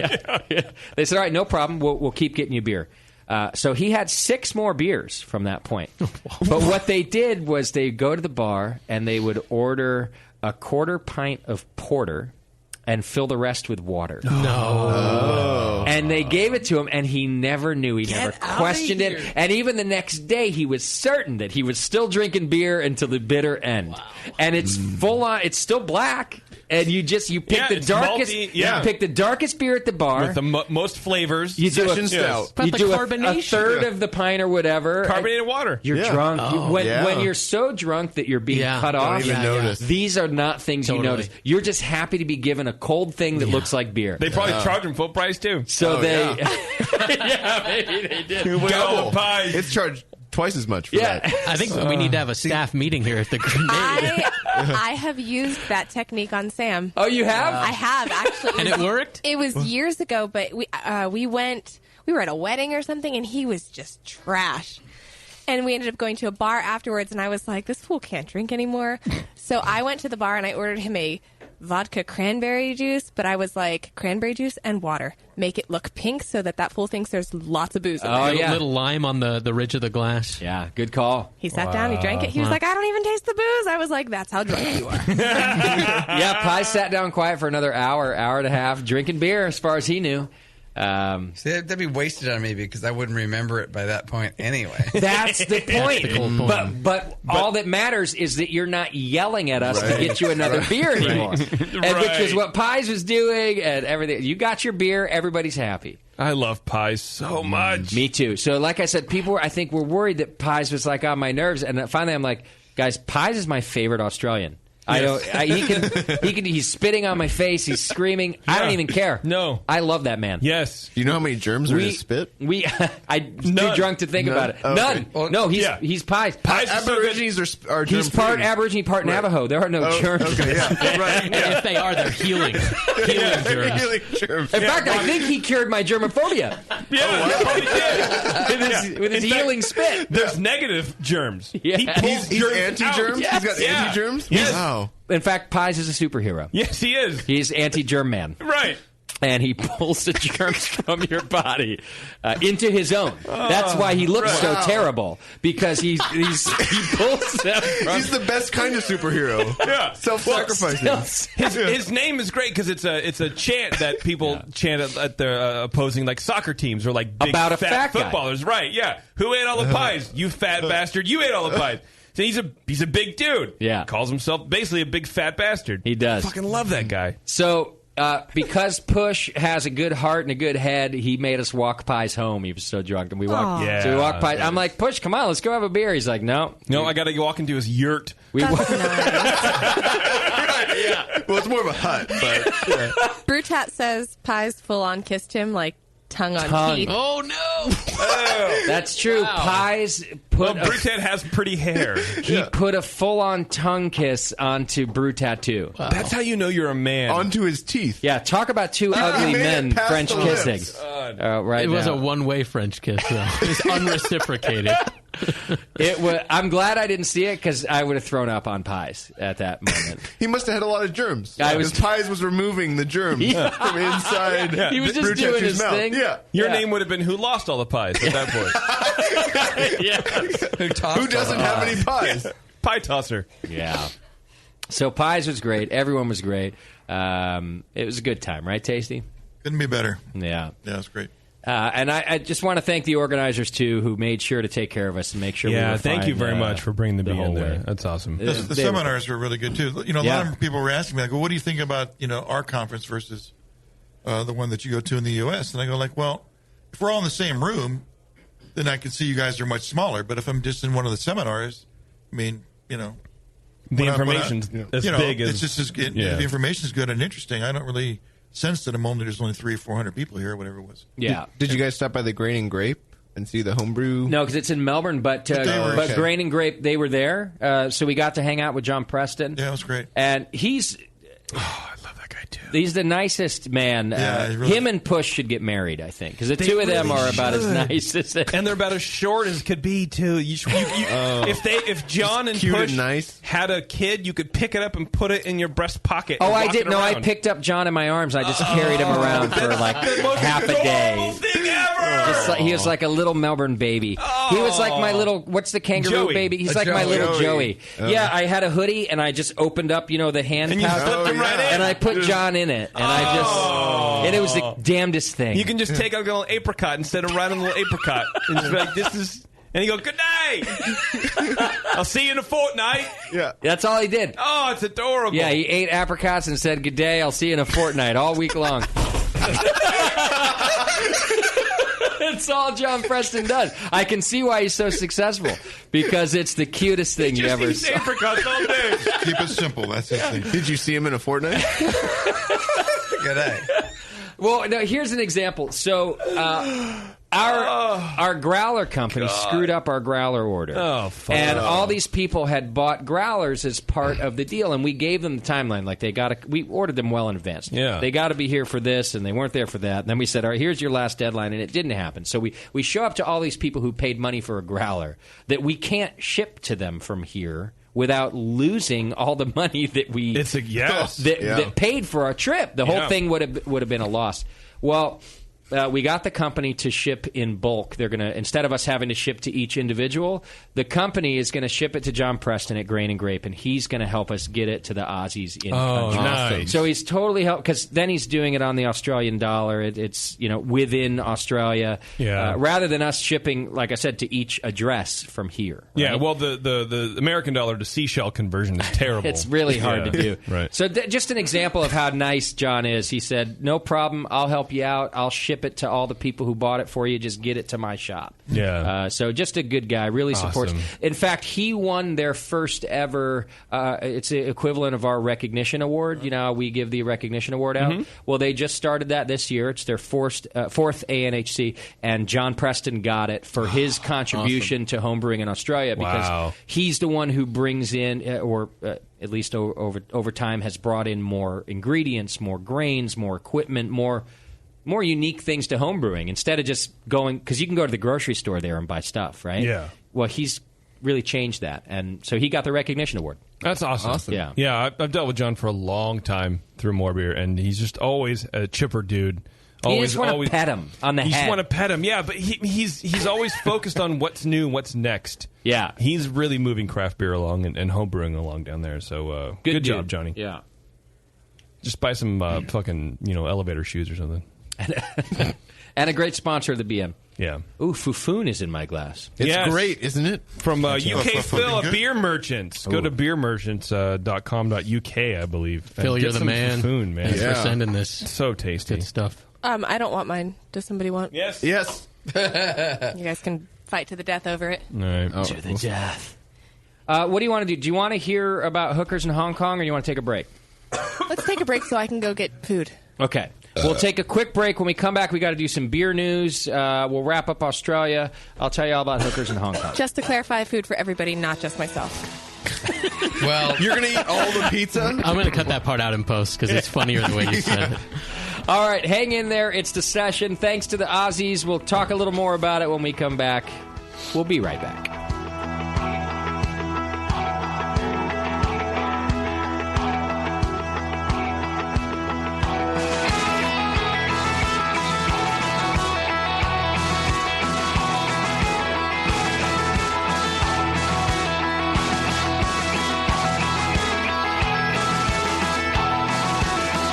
You're listening to the Brewcasters. Brewcasters on the Brewing Network.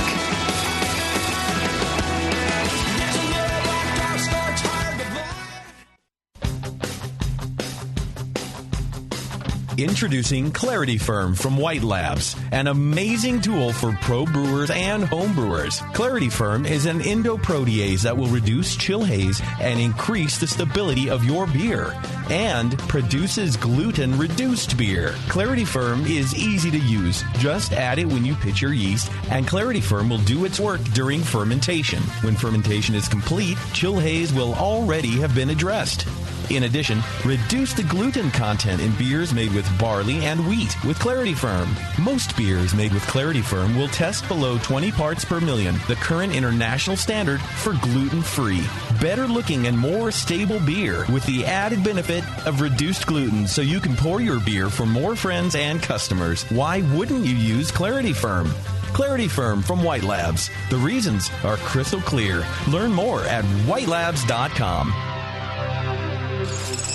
Hey, Wooly, I'm beat. Can we find a nice tree to just hang out in for a while? You're beat. I've been swinging through this forest for 50 years, ever since we first escaped from the circus. I know, but there's got to be more to life than exploring this creek and trying to populate the valley by copulating with loose, hairy girls. Marquis, stop. Look. What is that? It looks like a man-made treehouse. With fresh food. And craft beer. Welcome to the Creek Monkey Tap House, boys. Grab a seat. Creek Monkeys drink free. Awesome! The Creek Monkey Tap House in Martinez, California takes their mission of fresh food and beer seriously. They only serve locally raised beef and chicken, as well as local sustainable produce. It's better for you and the planet, and it just tastes better. The beer and wine at Creek Monkey Tap House are chosen with the same care for the highest quality and rotate frequently to make each visit an adventure. Swing on into the Creek Monkey Tap House and enjoy a new legend of amazing food, beer, and wine. The Creek Monkey Tap House, online at creekmonkey.com. Hey, my brewing brothers and sisters, this is Jamel Zainashev, and I love a bold, hoppy beer, one that spits resin in your face and makes you cry, Uncle. There are a lot of great hoppy beers out there, but at Heretic, we want to make something as bold, dank, and resiny as possible. We use hops at every chance we get, including multiple dry hop additions. The result is Heretic Evil Cousin. This light golden, 8% Imperial IPA has an easy malt character that helps take the edge off the massive bittering. but it takes a back seat to the in-your-face hop character. We make sure this beer finishes dry so the hops can jump out and slam you in the taste buds. If you can't get enough hoppy goodness, Evil Cousin is your cup of tea. Cheers. Segmented, demented, fermented. It's the session.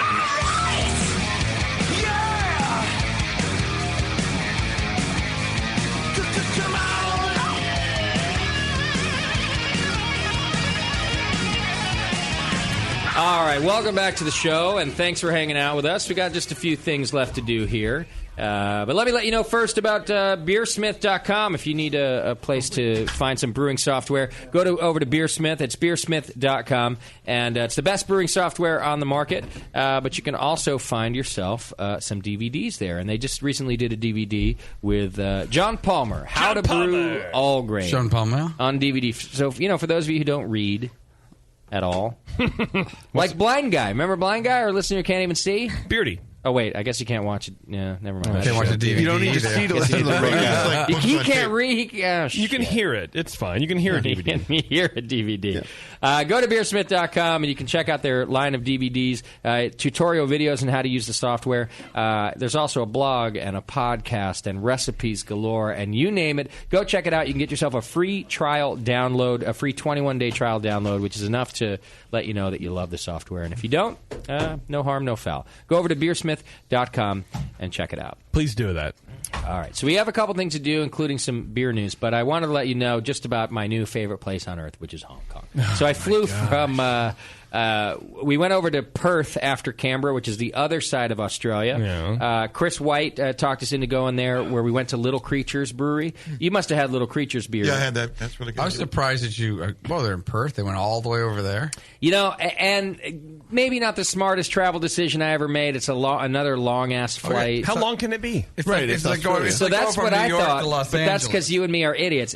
9 hours. Yeah. No. What? Turns out their little island is quite big. Did they go around in circles a couple times? No, it's literally from one side to the other. It's one side of Coast the to continent. coast. It's a continent. Well, sure, And but we I mean, went from it's one side of it to the other. But a continent is definitely, Right. it's a definition. It's not a size. It's almost 2 times the U.S. I'm pretty sure it was an 8-hour flight. And no, it wouldn't be that. It would take you 6 hours. over 6 hours to get to New York from here. Yeah. So, really? If you went from SFO to New York, it's about 6.5 hours. Oh, I thought it was 5. So, no. That's why I was. It's less back. Well, I was reading something. I'm reading. Whoa, Yeah, it's less you guys back. went to Perth. Shit. Yeah, Whitey talked us into that too. I thought there was a typo or something, but Which actually was cool because Little Creatures Brewery is amazing, and the brewery itself is actually the largest restaurant in the Southern Hemisphere. It has so much seating, and it's so full constantly that they have... It's like Russian River. All right. It sounds like Liberty Station, It's Stone. Yeah. But they have like 90 servers on at a time. That's how big their Wow. yeah. It's the whole place is just crazy, and it's right on the water.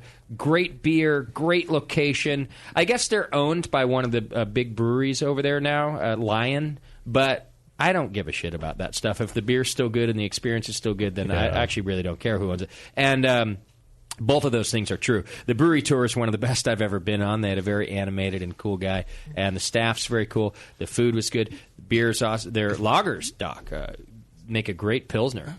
So there's a brewery on location at the restaurant? Sorry, it's a brewery with a restaurant. Yeah. Okay. It's so small brewery, big restaurant. The building itself has a unique history. It's a big, like almost a hangar. It was built when the Aussies finally took the. What's the sailing cup? America's Cup. America's Cup was called America's Cup because we just kept winning and winning and winning. It was our cup. Oh, wow, okay. The Aussies finally beat us, and so it went to Australia for the first time. And so they built this big kind of hangar to build their boat in. So it's this huge, very tall, so that the mast could come in. Well, the following year, the U.S. won the cup back, and I think it stayed here again. And so the area it's sort of like when the Olympics come to town. Yeah. You build up all this infrastructure, but then you're back to being a little town. Right. And that's kind of what happened there. Well, at some point, it was a crocodile farm.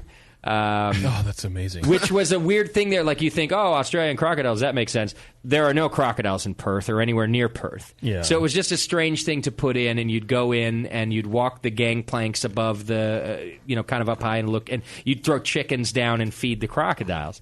Well, that went out of business. And then finally Little Creatures bought the building. And it worked perfectly for a brewery. Sure, yeah, those high ceilings, right? In fact, so much so that they ended up building an identical one next to it. So not for any reason other than to match it, and because it worked perfectly. So now it's just this enormous brewery with enough seating within the brewery, outside the brewery, in the next door, in the front, in the back, just seating everywhere. And apparently there's always a line out the door. We got lucky. We showed up on like a Wednesday, and it was very busy, but we didn't have a line out the door.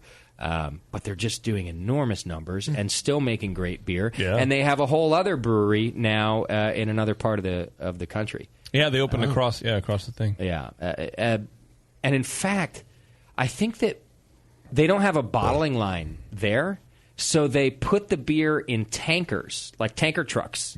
There's like a milk, like finished beer goes into the tanker truck, and they send it over to the bottling plant to be bottled. Wow! So it's a unique, but the beer in bottles taste great, especially compared to some of the other beer in bottles in Australia. Wasn't so great. Which actually, I didn't bring you guys bottles home, literally for that because reason. Of that was. On tap, I found it all to be above par. Yeah.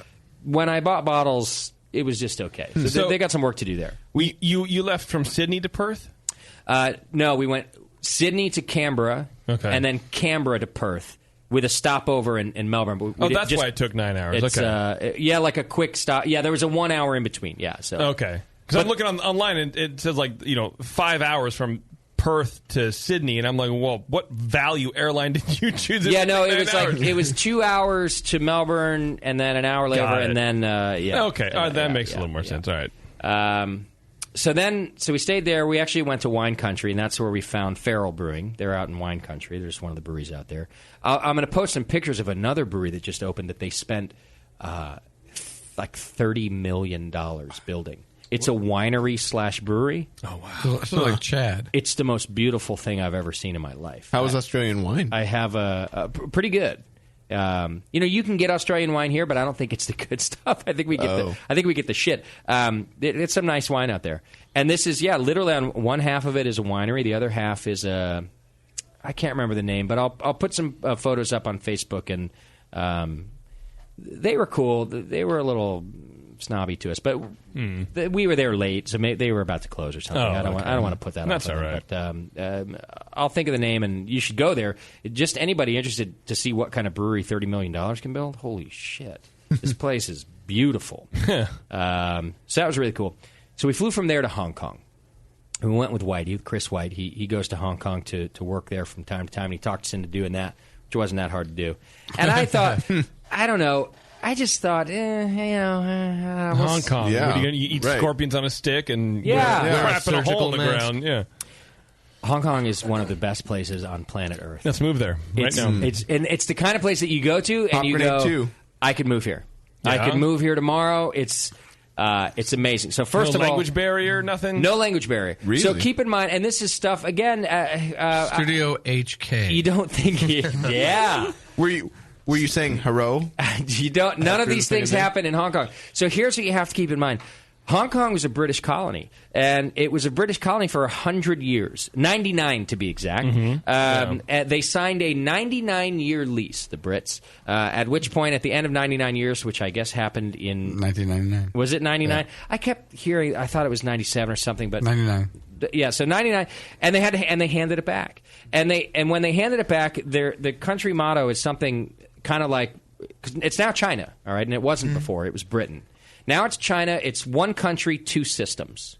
Okay, so Hong Kong is still a democracy, and mainland China is how they call it, mainland China or Hong Kong. July 1st, 97. It was 97. That's what I thought. It's nice, but it's all China. It's part of, by the way, there's protests going on right now. And part of the reasons, it's the first time that the Chinese government has sort of gone back a little bit on their one country, two systems rule. And they're saying they're basically saying we're still going to let you vote, but we're going to pick the candidates. Right. You can just choose between our selections. Yeah. Good. So forgive me if I'm saying what you already know because it's all over the news. Well, they were protesting. Yeah. We were a little worried going there because the protests got a little violent in terms of the police tear gassing people. Thousands of people got jailed, and so we're watching it on the news all the way there. But we thought, fuck it.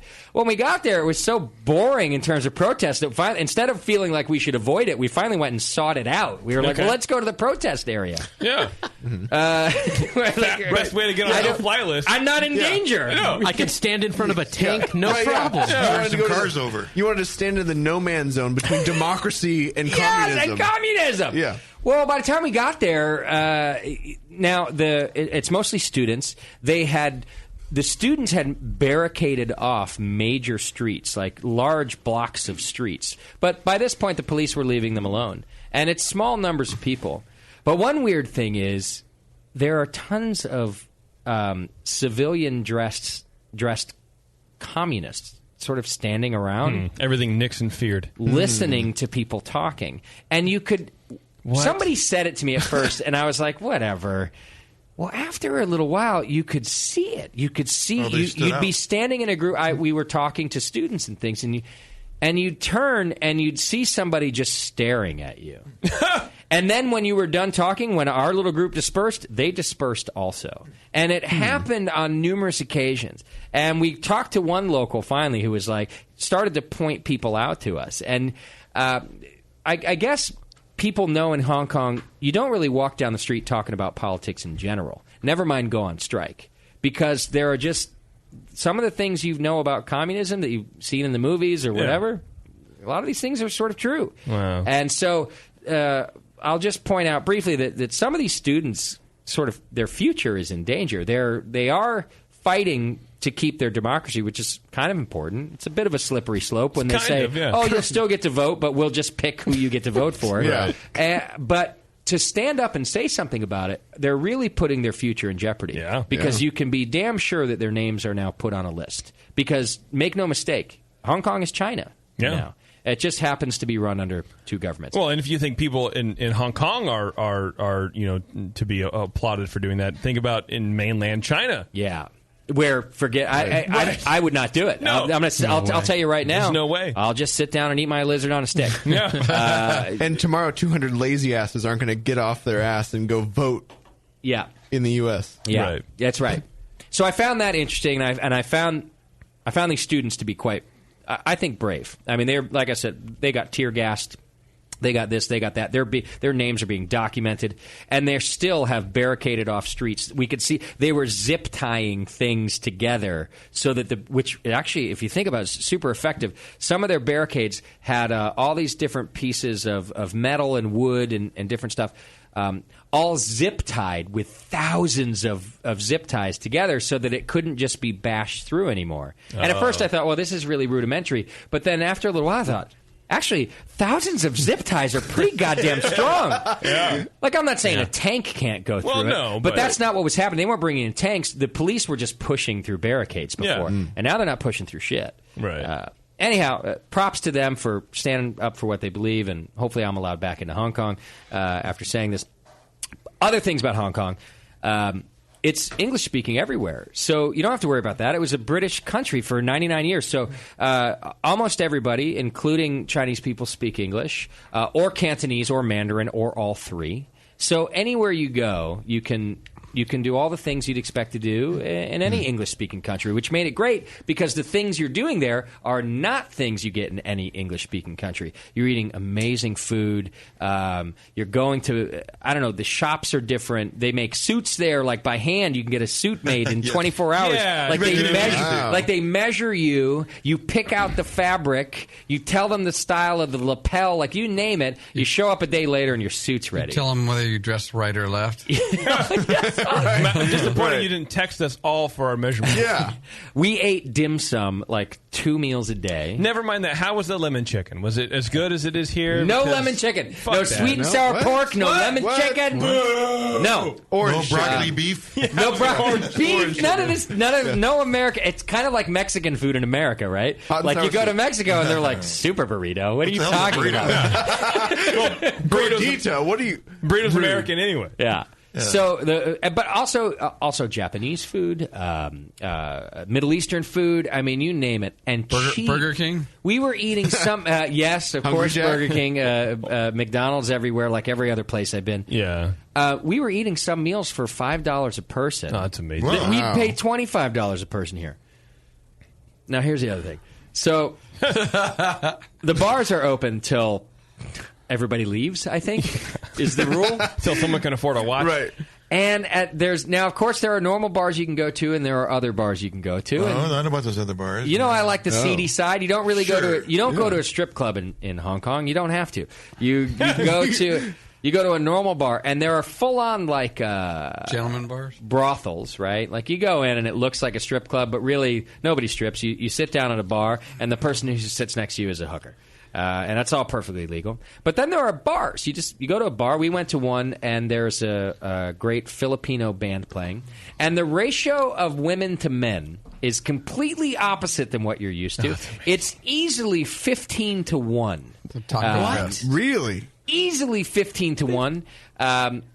It's a bunch of white dudes and lots of Asian women from different Asian countries, the Philippines, China, Japan, you name it. But here's the thing. Here's the issue.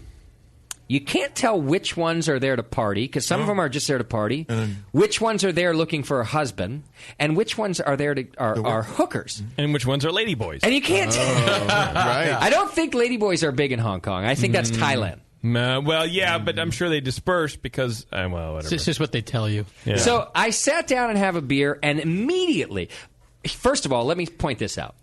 I now know what it's like to be a hot chick. And I never want to hear you complain again, women, about being a hot... Oh, you treat me like an object. And fuck that. It's fantastic. I can't just sit down and have a beer by myself. Oh, it's the best thing that ever happened to me. I'm standing there, and you almost feel like you got a booger in your nose. Because there you just... People staring at you the whole time. And you can't...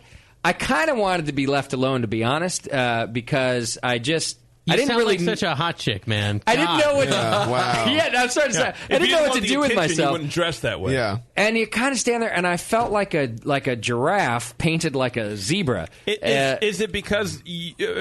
What I pictured is because you're from the West. You're fair skinned. You're tall. You're real tall. Full of white guys. Place was full of white guys. That's the thing is it was a British colony, right? So it can't be that. So I was a bit taller. What do you think it was? The long hair. I think it's that the ratio of women to men is like 10 or 15 to 1. So desperate. And that women are looking, I don't know. Like I said, this isn't every bar. I think this is that type of bar where people, where women go to do either to find a husband, to party, or they're hookers. Or to spread syphilis. And you can't tell which ones are which. Okay. I was offered a threesome. I was offered... And how did that go down? How did they say it? Did they just walk up to your table? And do the accent. Yeah. Please. Right, close your eyes, JP. Okay. Just imagine you're... Just squint real hard. No. So I sat down at a table with a beer, and within 45 seconds... Were you alone? Where was Kate? Kate was back at the... Chris White and I went out by ourselves. Yeah. Mm-hmm. Yeah, come on, what are we going to do? It was 1 a.m. when we finally went out. And so the girls are like, well, we're tired. And we're like, oh, that's too bad. We were so looking forward to what we wanted to go check out. Well, that's all right, sweetheart. Why don't you get some rest? Can we just, would you mind terribly? Yeah, I mean, is it all right? So, so they went... if you really want us to... Oh, no, it's okay. No, you look like you need rest. You look like... Because I'm not tired. I'm just going to lay around and wake you up. So we went out. Right. And so it's just me and Whitey. And so it goes down to then two women sit down next to me, one on either side. Where are you from? What's happening? Wow. Making small talk and there's a band playing. I have really bad hearing. Where was her hand? Hands to themselves at this point. Were they Asian women? I don't know. In this case, curious. they were both Filipino. Okay. And I can't hear in general anyway. Never mind with an accent. So I'm just saying what all the time. Yeah. But eventually, the one gets in my ear and is like, "So have you ever been with two women?" Oh, Jesus. And I don't even know how to answer. Frankly, I don't know how to answer. And I was just like, at the same time. Yeah, like, do you want to I guess impress I've been them? with a few like over the years. My mom and my sister-in-law drove me to the airport. Yeah. Does that count? I once had to sit in the middle of a bench seat when I was 7 on the way to the public pool. Yeah. And so they could instantly tell that I wasn't there to get action because I was like, "Oh, you're both lovely." I think that's I think that's how I answered. I'm like, "Oh, you know what? The two of you're lovely ladies." That's interesting. How you played it. I would have played it. I would have played it a little bit differently. I was in the same position, but I would have played it a little bit further. Well, you're single, Tasty. Yeah. Don't get me wrong. You could have just flipped on the light. Hey, Kate brought some friends home. Can you get some ice from the ice machine? Yeah. What was Chris going to do if you just went off with them?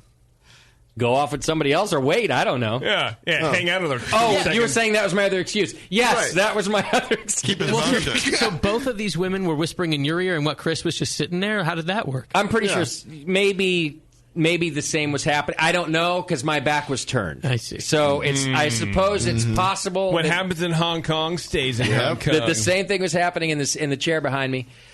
All I know is that I don't know why all single men don't move to Hong Kong. I need a time machine. Because forward or backwards? I haven't figured that out yet. And the longer we stayed in the beer in the bar, the more like dirty and creepy and awkward it got. Which is like that's my jam. That's where I like it. I like when it gets all seedy and weird. All right. And I'm just watching this stuff happen. What's the high water mark for terrible seediness at that bar? Were you watching the other white gentleman work? Yeah. Okay. All right. When were you like, okay, now it's feeling comfortable? What was the moment? More to the point, when was it? Okay, we got to go. Is it like Reno at 4 a.m? Yeah, we just went when we got tired. Leave? Yeah, we had coming in the door. You can see that it's morning. We just left. We had that feeling. I didn't need another Carlsberg. Okay, so I'll point that out. The beer's not so great in Hong Kong yet. Yeah, weird. I hope that Chris White can do a little more business in Hong Kong and improve their beer scene because they're having trouble there. It sounds like we should open a brewery in Hong Kong. I'm telling you, I could move to Hong Kong tomorrow. Okay. Yeah, the place is amazing. I can't really describe. You have to go and see it. It's a hard place to describe. But all the things you think like, oh, it's China. You're going to eat lizards on the street, and it's not that at all. Yeah. It seemed like 30% of the population just walking down the street were either British or Australian or American. Everybody speaks English. It's the biggest melting pot I've ever seen. So it's like San Francisco. It is, and it's actually there's more Chinese there. It's what I like about Paris too. Paris is even more of a melting pot than San Francisco, and I think Hong Kong is even more of a melting pot than that. With the exception being that the baseline would be Chinese or Asian, right? Okay. Instead of the baseline being white, like Paris, the baseline's white, and then tons of you have diversity. other white people. Hong Kong, the baseline is Asian, and then tons of other people. That sounds cool. I love the place. Sounds great. It doesn't sleep. The public transportation is easy to use. The food is cheap. The suits are cheap. Man, not that. So does everyone just look awesome? There's a lot of good looking people. Yeah. And then there's different parts of it too, like any city, right? So some parts you're like surrounded by Lamborghinis and Ferraris and Jaguars. Yeah. But it still looks sort of city and seedy, and there's like a street market. That's my Thursday night. Did you feel safe about the food quality? Totally safe. Totally safe? Yeah, Hong Kong, like I said, you got to think of it as very different than your mainland China because it was under British rule for so long. Totally safe. You can drink the water. That got you through, didn't it? Yeah, I had to. Well, right. That's what I was wondering for you. I actually only paying $4 for a fancy meal. It was the best noodles and wontons I've ever had. That'd be the only reason why I would go too. So we went into this busy noodle house, and here's a different thing than the U.S. The place was packed to the line out the door, but the line moves really fast, and we discovered why. They sat us at a booth. There were 3 of us. It was a 4-person booth, and there was already somebody sitting there. And they just made her get up, let us in, and then sit back down. She was in the middle of her meal. And it's a tiny booth, right? Yeah. So it's not like these long community tables like the Germans. You just sit at a booth with a stranger. That person got done. They sat another person down with us, and they just. Oh, wow. There's no like give me my own table at some of these. Not everywhere. So they make her get up and sit on the outside so she didn't split. So she can split, and then another guy sat down. And genius. And she didn't even slide in. No, she got up. So. But again, like JP's saying, so that they did that so that they can get rid of her. She had already started eating, and then sit another person down. Okay. And you don't see that in the U.S. No. No. No, We'd be totally freaked out. We're by very that. awkward people when it comes to stuff like that. I mean, we didn't talk to her or anything. We just poked fun at her. But why would you? Yeah. I think a lot of the rest of the world does not have the personal bubble space that we do. People they talk much closer to one another. They live closer. They eat closer. We're weird. And the living closer is definitely true there. I mean, the population is enormous, and the apartment buildings are tall and compact and close together. And that part's crazy. You'd have to be okay with the city, but I think I could live there like good 4 or 5 months out of the year, which is why I think you should start doing more shows, JP. So you can move to Hong Kong? So I can move I'll to Hong go to Kong. Hong Kong. Well, they're damn good if you get them once every few months. Right. Well, if you Damn want to do good. 4 months of shows here, I don't. and then I'll come back and do 4 months, and you go there. Oh, we could like timeshare a flat in Hong Kong. We'll do the old swap-a-roo. I'd do that. I would do that. You have to get on a plane. That's fine. Long It's all right. plane. Well, because then we'll jaunt to England, and then so in like 4 years. So by the time I get to Hong Kong, I'll just have to come back to do shows. I think England's close. I don't think it's a jaunt. Just from Hong Kong. Warren, don't worry about it. Yeah, Don't that worry was about my what whole it thing. is. I was like, oh, while I'm over there, I'll just go to all these places. It'll be no big deal. Yeah. They were all like 10-hour flights at a time. Well, Hong Kong has a Disneyland, so It does, and I went near it, but I didn't go to it. Yeah, I knew you'd like the Disneyland situation, but I didn't go there. Anyhow, that's my Hong Kong story, and I recommend going, especially if you're single. Because Terran 3. yeah, Some place is amazing. All right, what are we going to do? Maybe some Let's do the news. beer news? We have beer news. It's a 20-hour flight. What is? From Hong Kong to... LAX to Hong Kong. Yeah. No, that's not right. It's about Well, right. 18 to 24 depends on. No, what that's flight not you right, get. because I did it. My first flight was SFO to Hong Kong, and it was 13 hours. Maybe you get the tailwind. You took the Concorde. I'm telling you, it was 13 hours. Those are decommissioned. Well, I'm looking at a weird site probably, so don't worry about it. Maybe they stop over nowhere. In the middle of the ocean thing. They told you were in Hong Kong. Welcome to Hong Kong. This looks a lot like Norway. Don't look out the window. All right, beer news brought to you today by homebrewstuff.com. Go check out homebrewstuff.com, a great friend of ours. They've been a strong supporter of the show, and we love them for it. homebrewstuff.com. Indeed. Hey, so the top story is that the San Francisco Giants have won the World Series. Third time in 5 years, and it was all thanks to Justin being out of the country. They win every time I leave. Yep. I'm happy to do it for the team. God love the Giants, although there actually is some beer news as it pertains to this. The Giants are selling empty Budweiser bottles from the locker room celebration for $69 a piece. What? Would you guys pay $70 for an empty Budweiser bottle? Are they really Yes. stooping so low as to do that? Did you see I sent you the image from the photo. clubhouse store. There it is. I did see it, but that's kind of ridiculous, isn't It's it? super ridiculous. It's not even kind of. No, Not even in yeah. the realm of sort of. It's So, only no, I wouldn't. It's People kind are of paying for it. It's kind of insulting, actually. But that's what's It's ridiculous. insane. What's wrong with people? That's the question. Not what's wrong with the Giants. What's I wrong with would the not. buyers? Right. Even if it was craft beer, I wouldn't buy the empty bottle, the right? Cantillon bottle. Yeah, forget it. Why is baseball Now, still being okay, played? Now That's maybe. my question. All right, here's an exception. If all the teams signed a Cantillon bottle, Sure, maybe. that was like their celebration beer. Yeah. I'd buy that for $70. Yeah. But an empty bottle of Budweiser. Of which there are 400 lining a shelf. Yeah. And Well, and you don't know who actually drank it. Maybe it's an ESPN sportscaster. Oh, Yeah. they poured it over their head. right. Yeah, And not maybe to it's mention the janitor. Not to mention how disappointed I am in my Giants for only having Budweiser in the locker room. Right. Kidding. Yeah, that's disappointing. Well, and it took them Sponsors. 7 games. Fuck you, Bree. Yeah, the whole thing is a little ridiculous. Like the whole locker room celebration, the way that it's what it started as, some guy in the 50s, Mickey Mantle, popped a thing of champagne and sprayed his teammates sort of impromptu.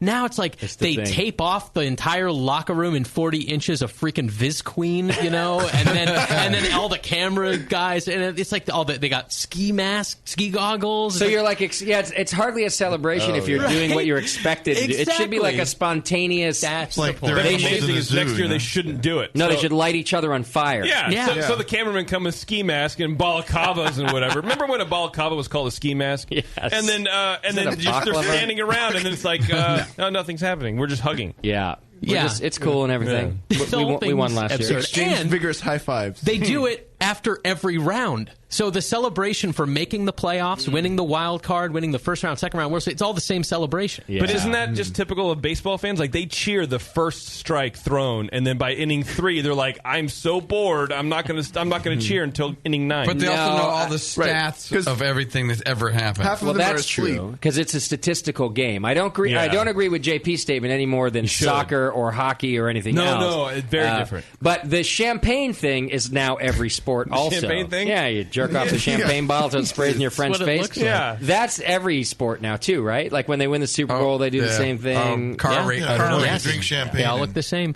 Well, God love the Giants. Congratulations, guys. And if you got $69, go buy an empty bottle of Budweiser. Yeah. As if the prospect of getting paid is not enough, one company has invented a machine that offers free beer as an incentive to get employees to fill out their time cards. This is in Minneapolis. They're called Cole and McVoy. It's an ad agency. They've created a machine they call the Tap Server, a one-of-a-kind beer deployment system that rewards employees with free beer for doing their timesheets.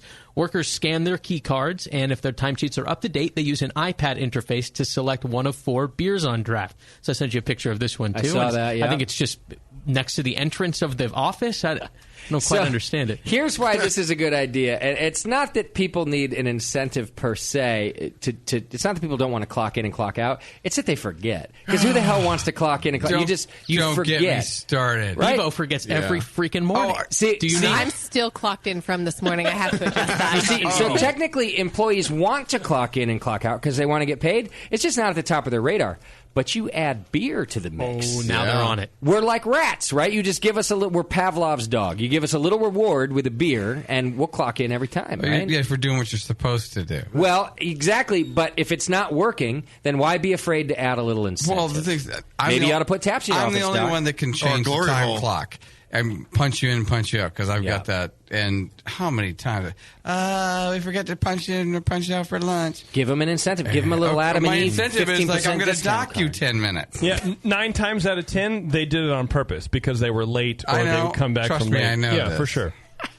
Well, by the way, incentive, that's negative incentive. Yeah, it has to be positive incentive. I'm just talking psychology here. As far here. as jabbing them something sharp. It's just psychology. You got an office full of that shit. I know. Yeah. If you do decide to implement that, Doc, you can do what this place is also doing. They are measuring ounces consumed by employee just for fun. So basically, there's an office leaderboard for company Lush. So Big Brother's watching. Yeah, that's a bad one there. That's a Big Brother thing. Because I wouldn't do well in that. Every time you swipe in your car, the company's getting data on you. Right. Yeah. They're like, why is Crosley's card here again? His car is here again. Oh, because he had 12 when he clocked out.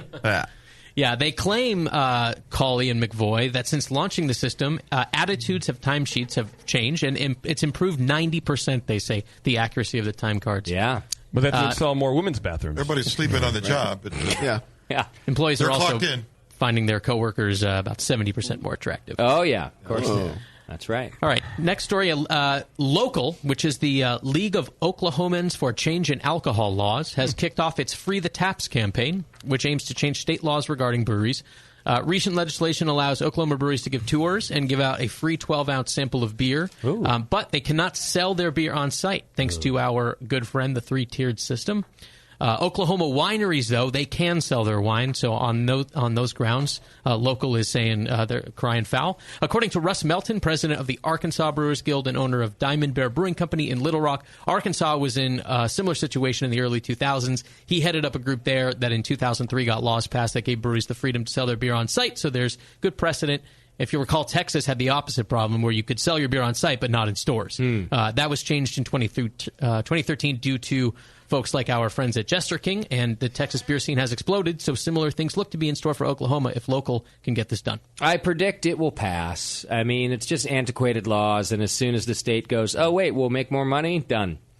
Let's hope so. Locals holding rallies as it prepares to fund what it could be a lengthy battle if the state balks. You never know, even though the prospect of revenue is there. So wish them luck. If you want to support it, you can go to localok.org. There you go. It'll pass. And let's do a couple more. This is an interesting kind of sciencey one. The next time you see a fruit fly hovering around your glass, don't swat it. Appreciate it, because you are witnessing a unique relationship between yeast and insect. A new study has come out. It revealed that yeast has evolved to secrete a fruity scent that attracts fruit flies, on which they hitch a ride for greener pastures. So it was a Belgian geneticist. He was working with 2 types of yeast, a normal strain and another with a mutation that caused the cells to produce less odor during fermentation. And by coincidence, a group of fruit flies had escaped from a genetics lab next door. When the guy returned to work Monday, he discovered that the insects had found their way into the smelly yeast, but had ignored the mutant colony. They also turned him into a man-fly. Remember that movie? No. Jeff Goldblum. Yeah, man-fly. Poor Jeff. And they're coming north now, and they've killed several people. That's where he peaked, too. Yeah, they're making their way north for the last 20 years. Yeah. So it makes sense that fruit flies would evolve to be attracted to yeast odors because it smells like rotting fruit. But what was in it for the yeast, they wondered. This Belgian geneticist, thinks he has an answer.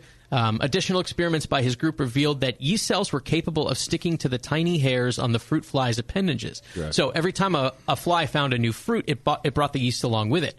Moreover, scientists discovered that the yeast were more likely to emit their fly-attracting odors when their populations were growing rapidly, suggesting that the aromas were an evolutionary adaptation that prevents a yeast colony from becoming overcrowded. Wow. They literally just fly away with fruit flies. That's super. That last part is the most interesting part. The fruit part, I think I saw you do the same thing I did, Tasty, kind of shake your head, because we know about fruity esters and things. Yeah. So you go, oh, okay. But the last part where they are actually working together is pretty amazing. Yeah. And when the yeast is at its healthiest, that's when you could lose a couple cells. Yeah. And go. And in fact, they want it because they're like, get the fuck out of here. It's fitting the herd. There's not enough sugar. Yeah. You should send that story to Whitey. Seriously, he loves this kind of stuff, and it's just an interesting finding. I will. And in the meantime, one last story from Florida. They're saying Florida is violating the Constitution by arbitrarily banning restaurants, taverns, and breweries from selling or filling growlers. We've talked about this before, the Florida Growler Bill. There's now a civil rights lawsuit that's been filed in federal court by the owners of a brew pub near West Palm Beach called the Crafted Keg. For 2 years in a row now, attempts to end the ban were scuttled, as we've reported on this show. And under current law, you can sell your beer in other size containers, gallon, quart, but you cannot fill a growler. So you still can't? I thought it passed that you could. But you still can't? No. Yeah, my understanding is that you still cannot. Okay. So it got tacked on to that Kelly Stargill bill about how distributors if you're a brewery, you'd have to sell your beer to a distributor and then buy it back, and the beer never leaves your brewery. Yeah. They tried to meld that in with the growler thing, and part of it failed, part of it didn't. It's all very convoluted. So what is this brewery being stopped from doing? They can't fill growlers.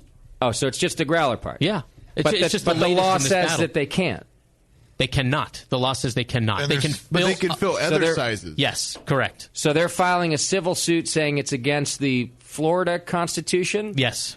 Because they can't fill growlers. Violating the U.S. Constitution. It didn't specify which Constitution. Well, this is a U.S. Oh, they didn't specify. Well, they must be talking about the U.S. It's just dumb. Whatever it's violating, it just makes no sense. You can fill which amendment are they? Which Florida are we talking about? Yeah, really. It's ridiculous. Wake those people up. It's a half-gallon container or growler. You can fill a gallon-sized container and a quart, but just not this one specific right to bear sense. Growlers. Right to bear of 64 ounces. I think that's the U.S. Constitution. Clearly. 31st Amendment. Yeah.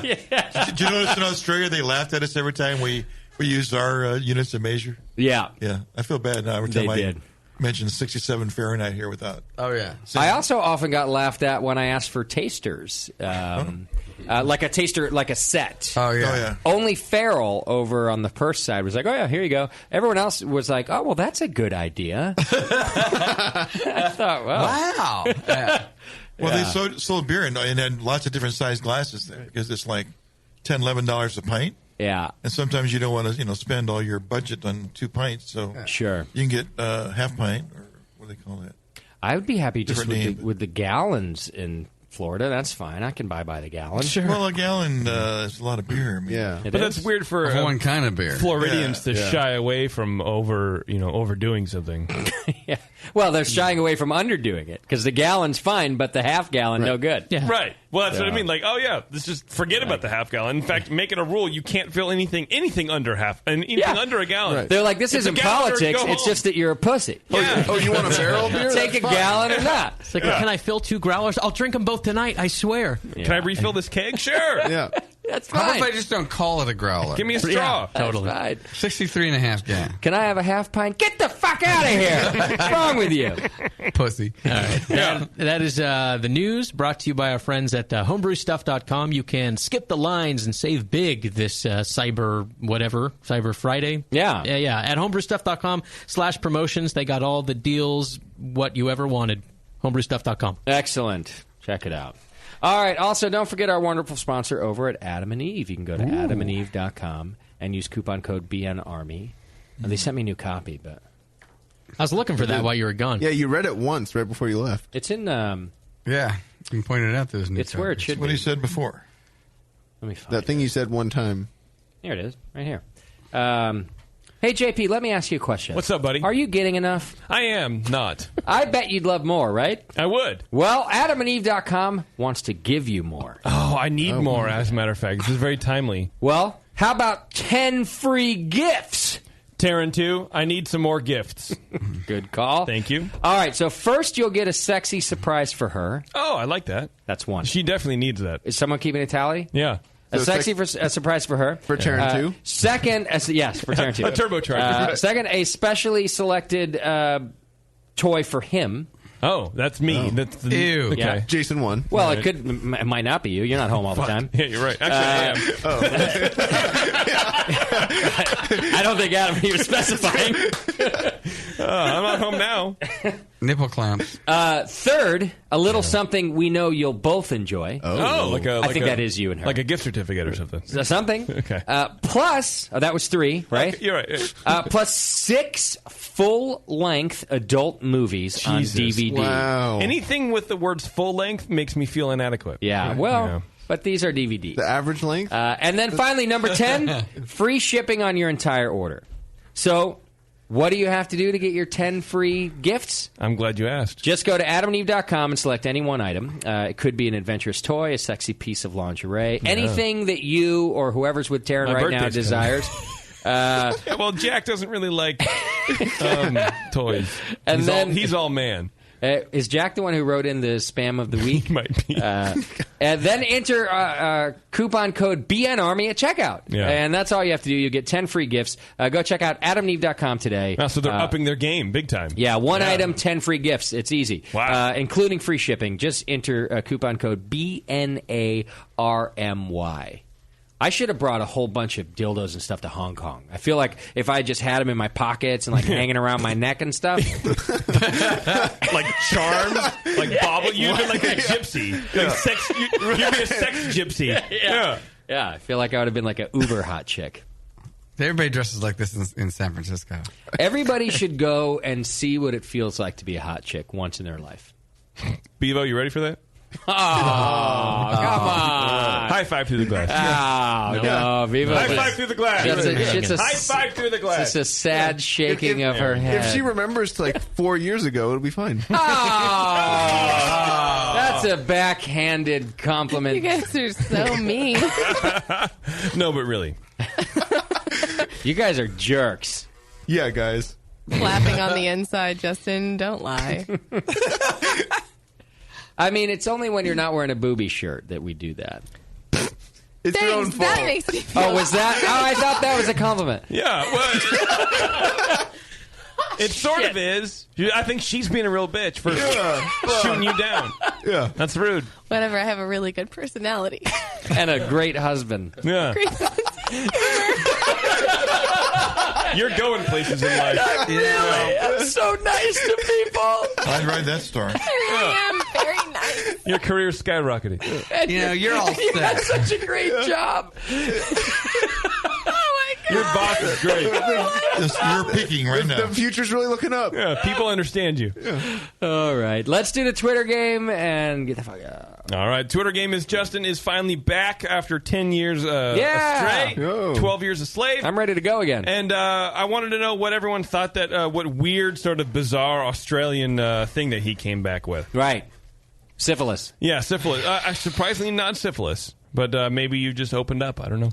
Came back to Hong Kong. Baron Sluder writes snakeskin nutters. Maybe that's your new thing. I don't know. Is that I think aware. But I don't think they have. I have a gift for you that was given. Speaking of nuts, I like gifts. Somebody gave us. In fact, it was Brendan gave us 2 camel scrotum sacks. Oh, I like that. Yeah, one for me, one for you. Yeah, matching sacks. Actual camel scrotum. Oh, but you can keep things in it, like your 15-sided die or whatever. Oh, yeah, So like they my weed in nuts. there. They kept the nuts. You just got the scrotum. Just a scrotum. No, that's too bad. I think they eat the nuts. Keep your weed in They there. probably do. Yeah. Okay, I that's think they great. make soup out of it. I have that for you. Gator Beer says he can only sleep in a pouch now. Maybe that's your thing. That might be true. Our close friend Nico Bruce says your new thing now is shouting "up your bum" when anything exciting happens. I don't think that's a real thing. Ironically, excluding when something is actually shoved up your bum. Right, I wouldn't yell at that. No. Every time I've ever said to an Aussie, because I was told his that by bum. my first Aussie, that when you cheer, you say, "Up your bum, no babies." Yeah. Every time I've ever done that, I just get looked at weird. I don't think it's a thing. They start speaking Latin to you. I think I was told that, like to be the Up your bum, no babies. to be the jerk. Right. So I stopped saying it. So that one doesn't win. That's probably good. Okay. Yeah. Sugar Valley Brewer Yeah. says, God. surprisingly, Beverly's out of this. He says, an incredible fascination with kangaroo pussy. Oh. So it's still very awkward, Better. but it doesn't have anything to do with Beverly. Is there anybody more awkward than Sugar Valley Brewer? Chris Kennedy. That is true. All right. A new meaning for pouch. Oh, man. Oh, Songful Chris says, you now hunt wild, endangered, and blind animals, like Beardy. Right. Yeah. What? Keith R. Allen says, Justin now says phrases like, crikey, this beer is as nasty as a Tasty Sheila at 5 a.m. Apparently, at 5 a.m., Tasty's chicks are nasty. Pretty Oh, nasty. I get it. A tasty Sheila, like one of your Sheilas. Yeah. I didn't get the 5 tasty. a.m. tasty. I was using the actual definition of tasty. Right. I was like, I thought it was the Sheila. Who how can a tasted tasty good. Sheila No, taste you gotta know bad? what a Sheila I is. got it the first time. I pronounced it with a Made capital perfect T. sense to me. I guess you did. Yeah. William Buhner says, Justin has decreed that all toilets in the Hop Grenade will flush counterclockwise. Yes. Yep. That is your new thing. Gay Kyle says you refer to the Washington Redskins as the Washington Aboriginals now. And last That's stupid. last but not That's least, so gay. beer fan Paul says Justin's friends are now his mates, and his really close friends are good cunts. Oh, that is Australian, Is that a actually, thing? isn't it? What? I think it's the English part of Australia, right? No, that was proven that that's not a word they use in England a lot it by is. our friend Scott. Yes, no. Remember What? at that show we had in your garage where Scott was like, No, C-word, C-word, C-word, and they're like looking at him like, Yeah, but that's Whoa. different. It's used a lot. Oh, yeah. Maybe it's more Scottish. I mean, you don't use it in church or anything, or around the Queen. Well, that's but nice. you know, I mean, well, what if you really want to emphatically make a point about the Lord? You still can, right? Yeah, you know. would. I mean, he is your real best friend. I'd stop myself for Bevo's sake. I was about to use Lord and the C word the thank same. you. I tried to set you up. I mean, I have, whatever, Yeah. but Bevo. If I can think of one man who's the largest. So there you go.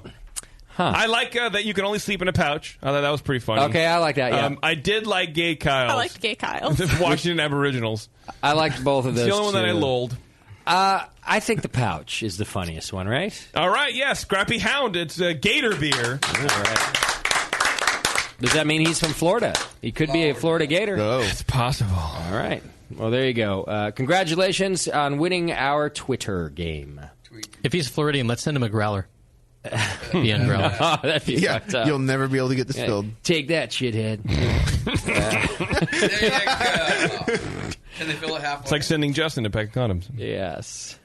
All right. Hey, don't forget about all our other shows, including Brewing with Style with Jamil and Tasty and John Plissé. That usually uploads on Tuesdays and airs on the first Tuesday of the month. Are you guys doing it tomorrow? Usually, yes. No, due to some scheduling conflicts, but we have to get this month's on the calendar. We can do a bit later. But I always put them up for download. In fact, I might have some in the can from while I was gone. I've got a sour hour for you. Don't forget about those new shows and tons of programming on the BN for you. Thanks for hanging out with us this week, and I guess I'll see you next week, right?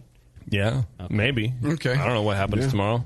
I won't see any of you ever. You might die. It's a good, wow. Yeah. Is it, you've decided, Beardy? No, because he's blind, stupid. See? Oh, I thought I thought tonight he was going to off himself. It's not that I was worried. I just was like, well, shit, Doc, are you available next week? I might not see you again, and here, have my shoe. Well, I mean, you guys really think I should? I mean, I do. I'm not going to talk you out of it. I mean, only if you want to.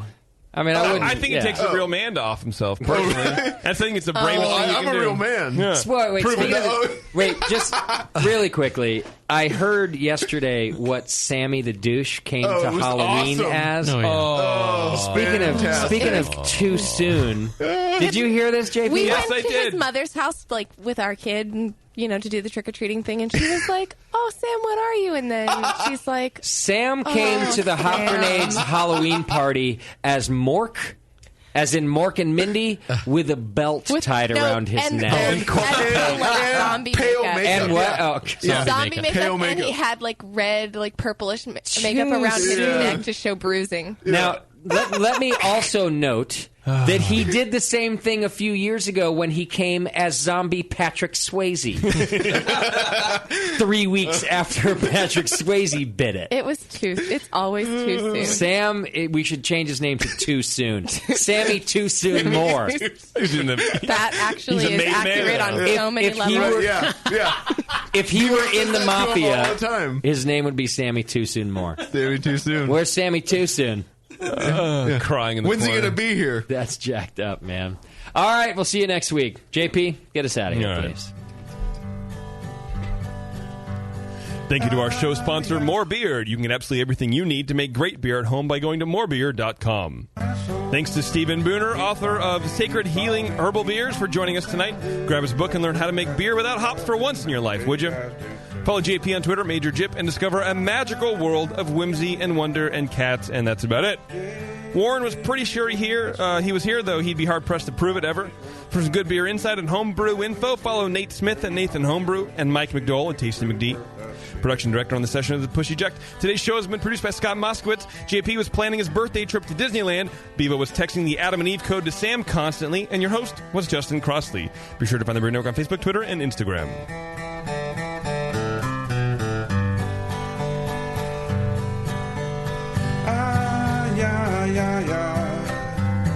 JP's an asshole. Justin's a nice guy and winning the race. JP does great.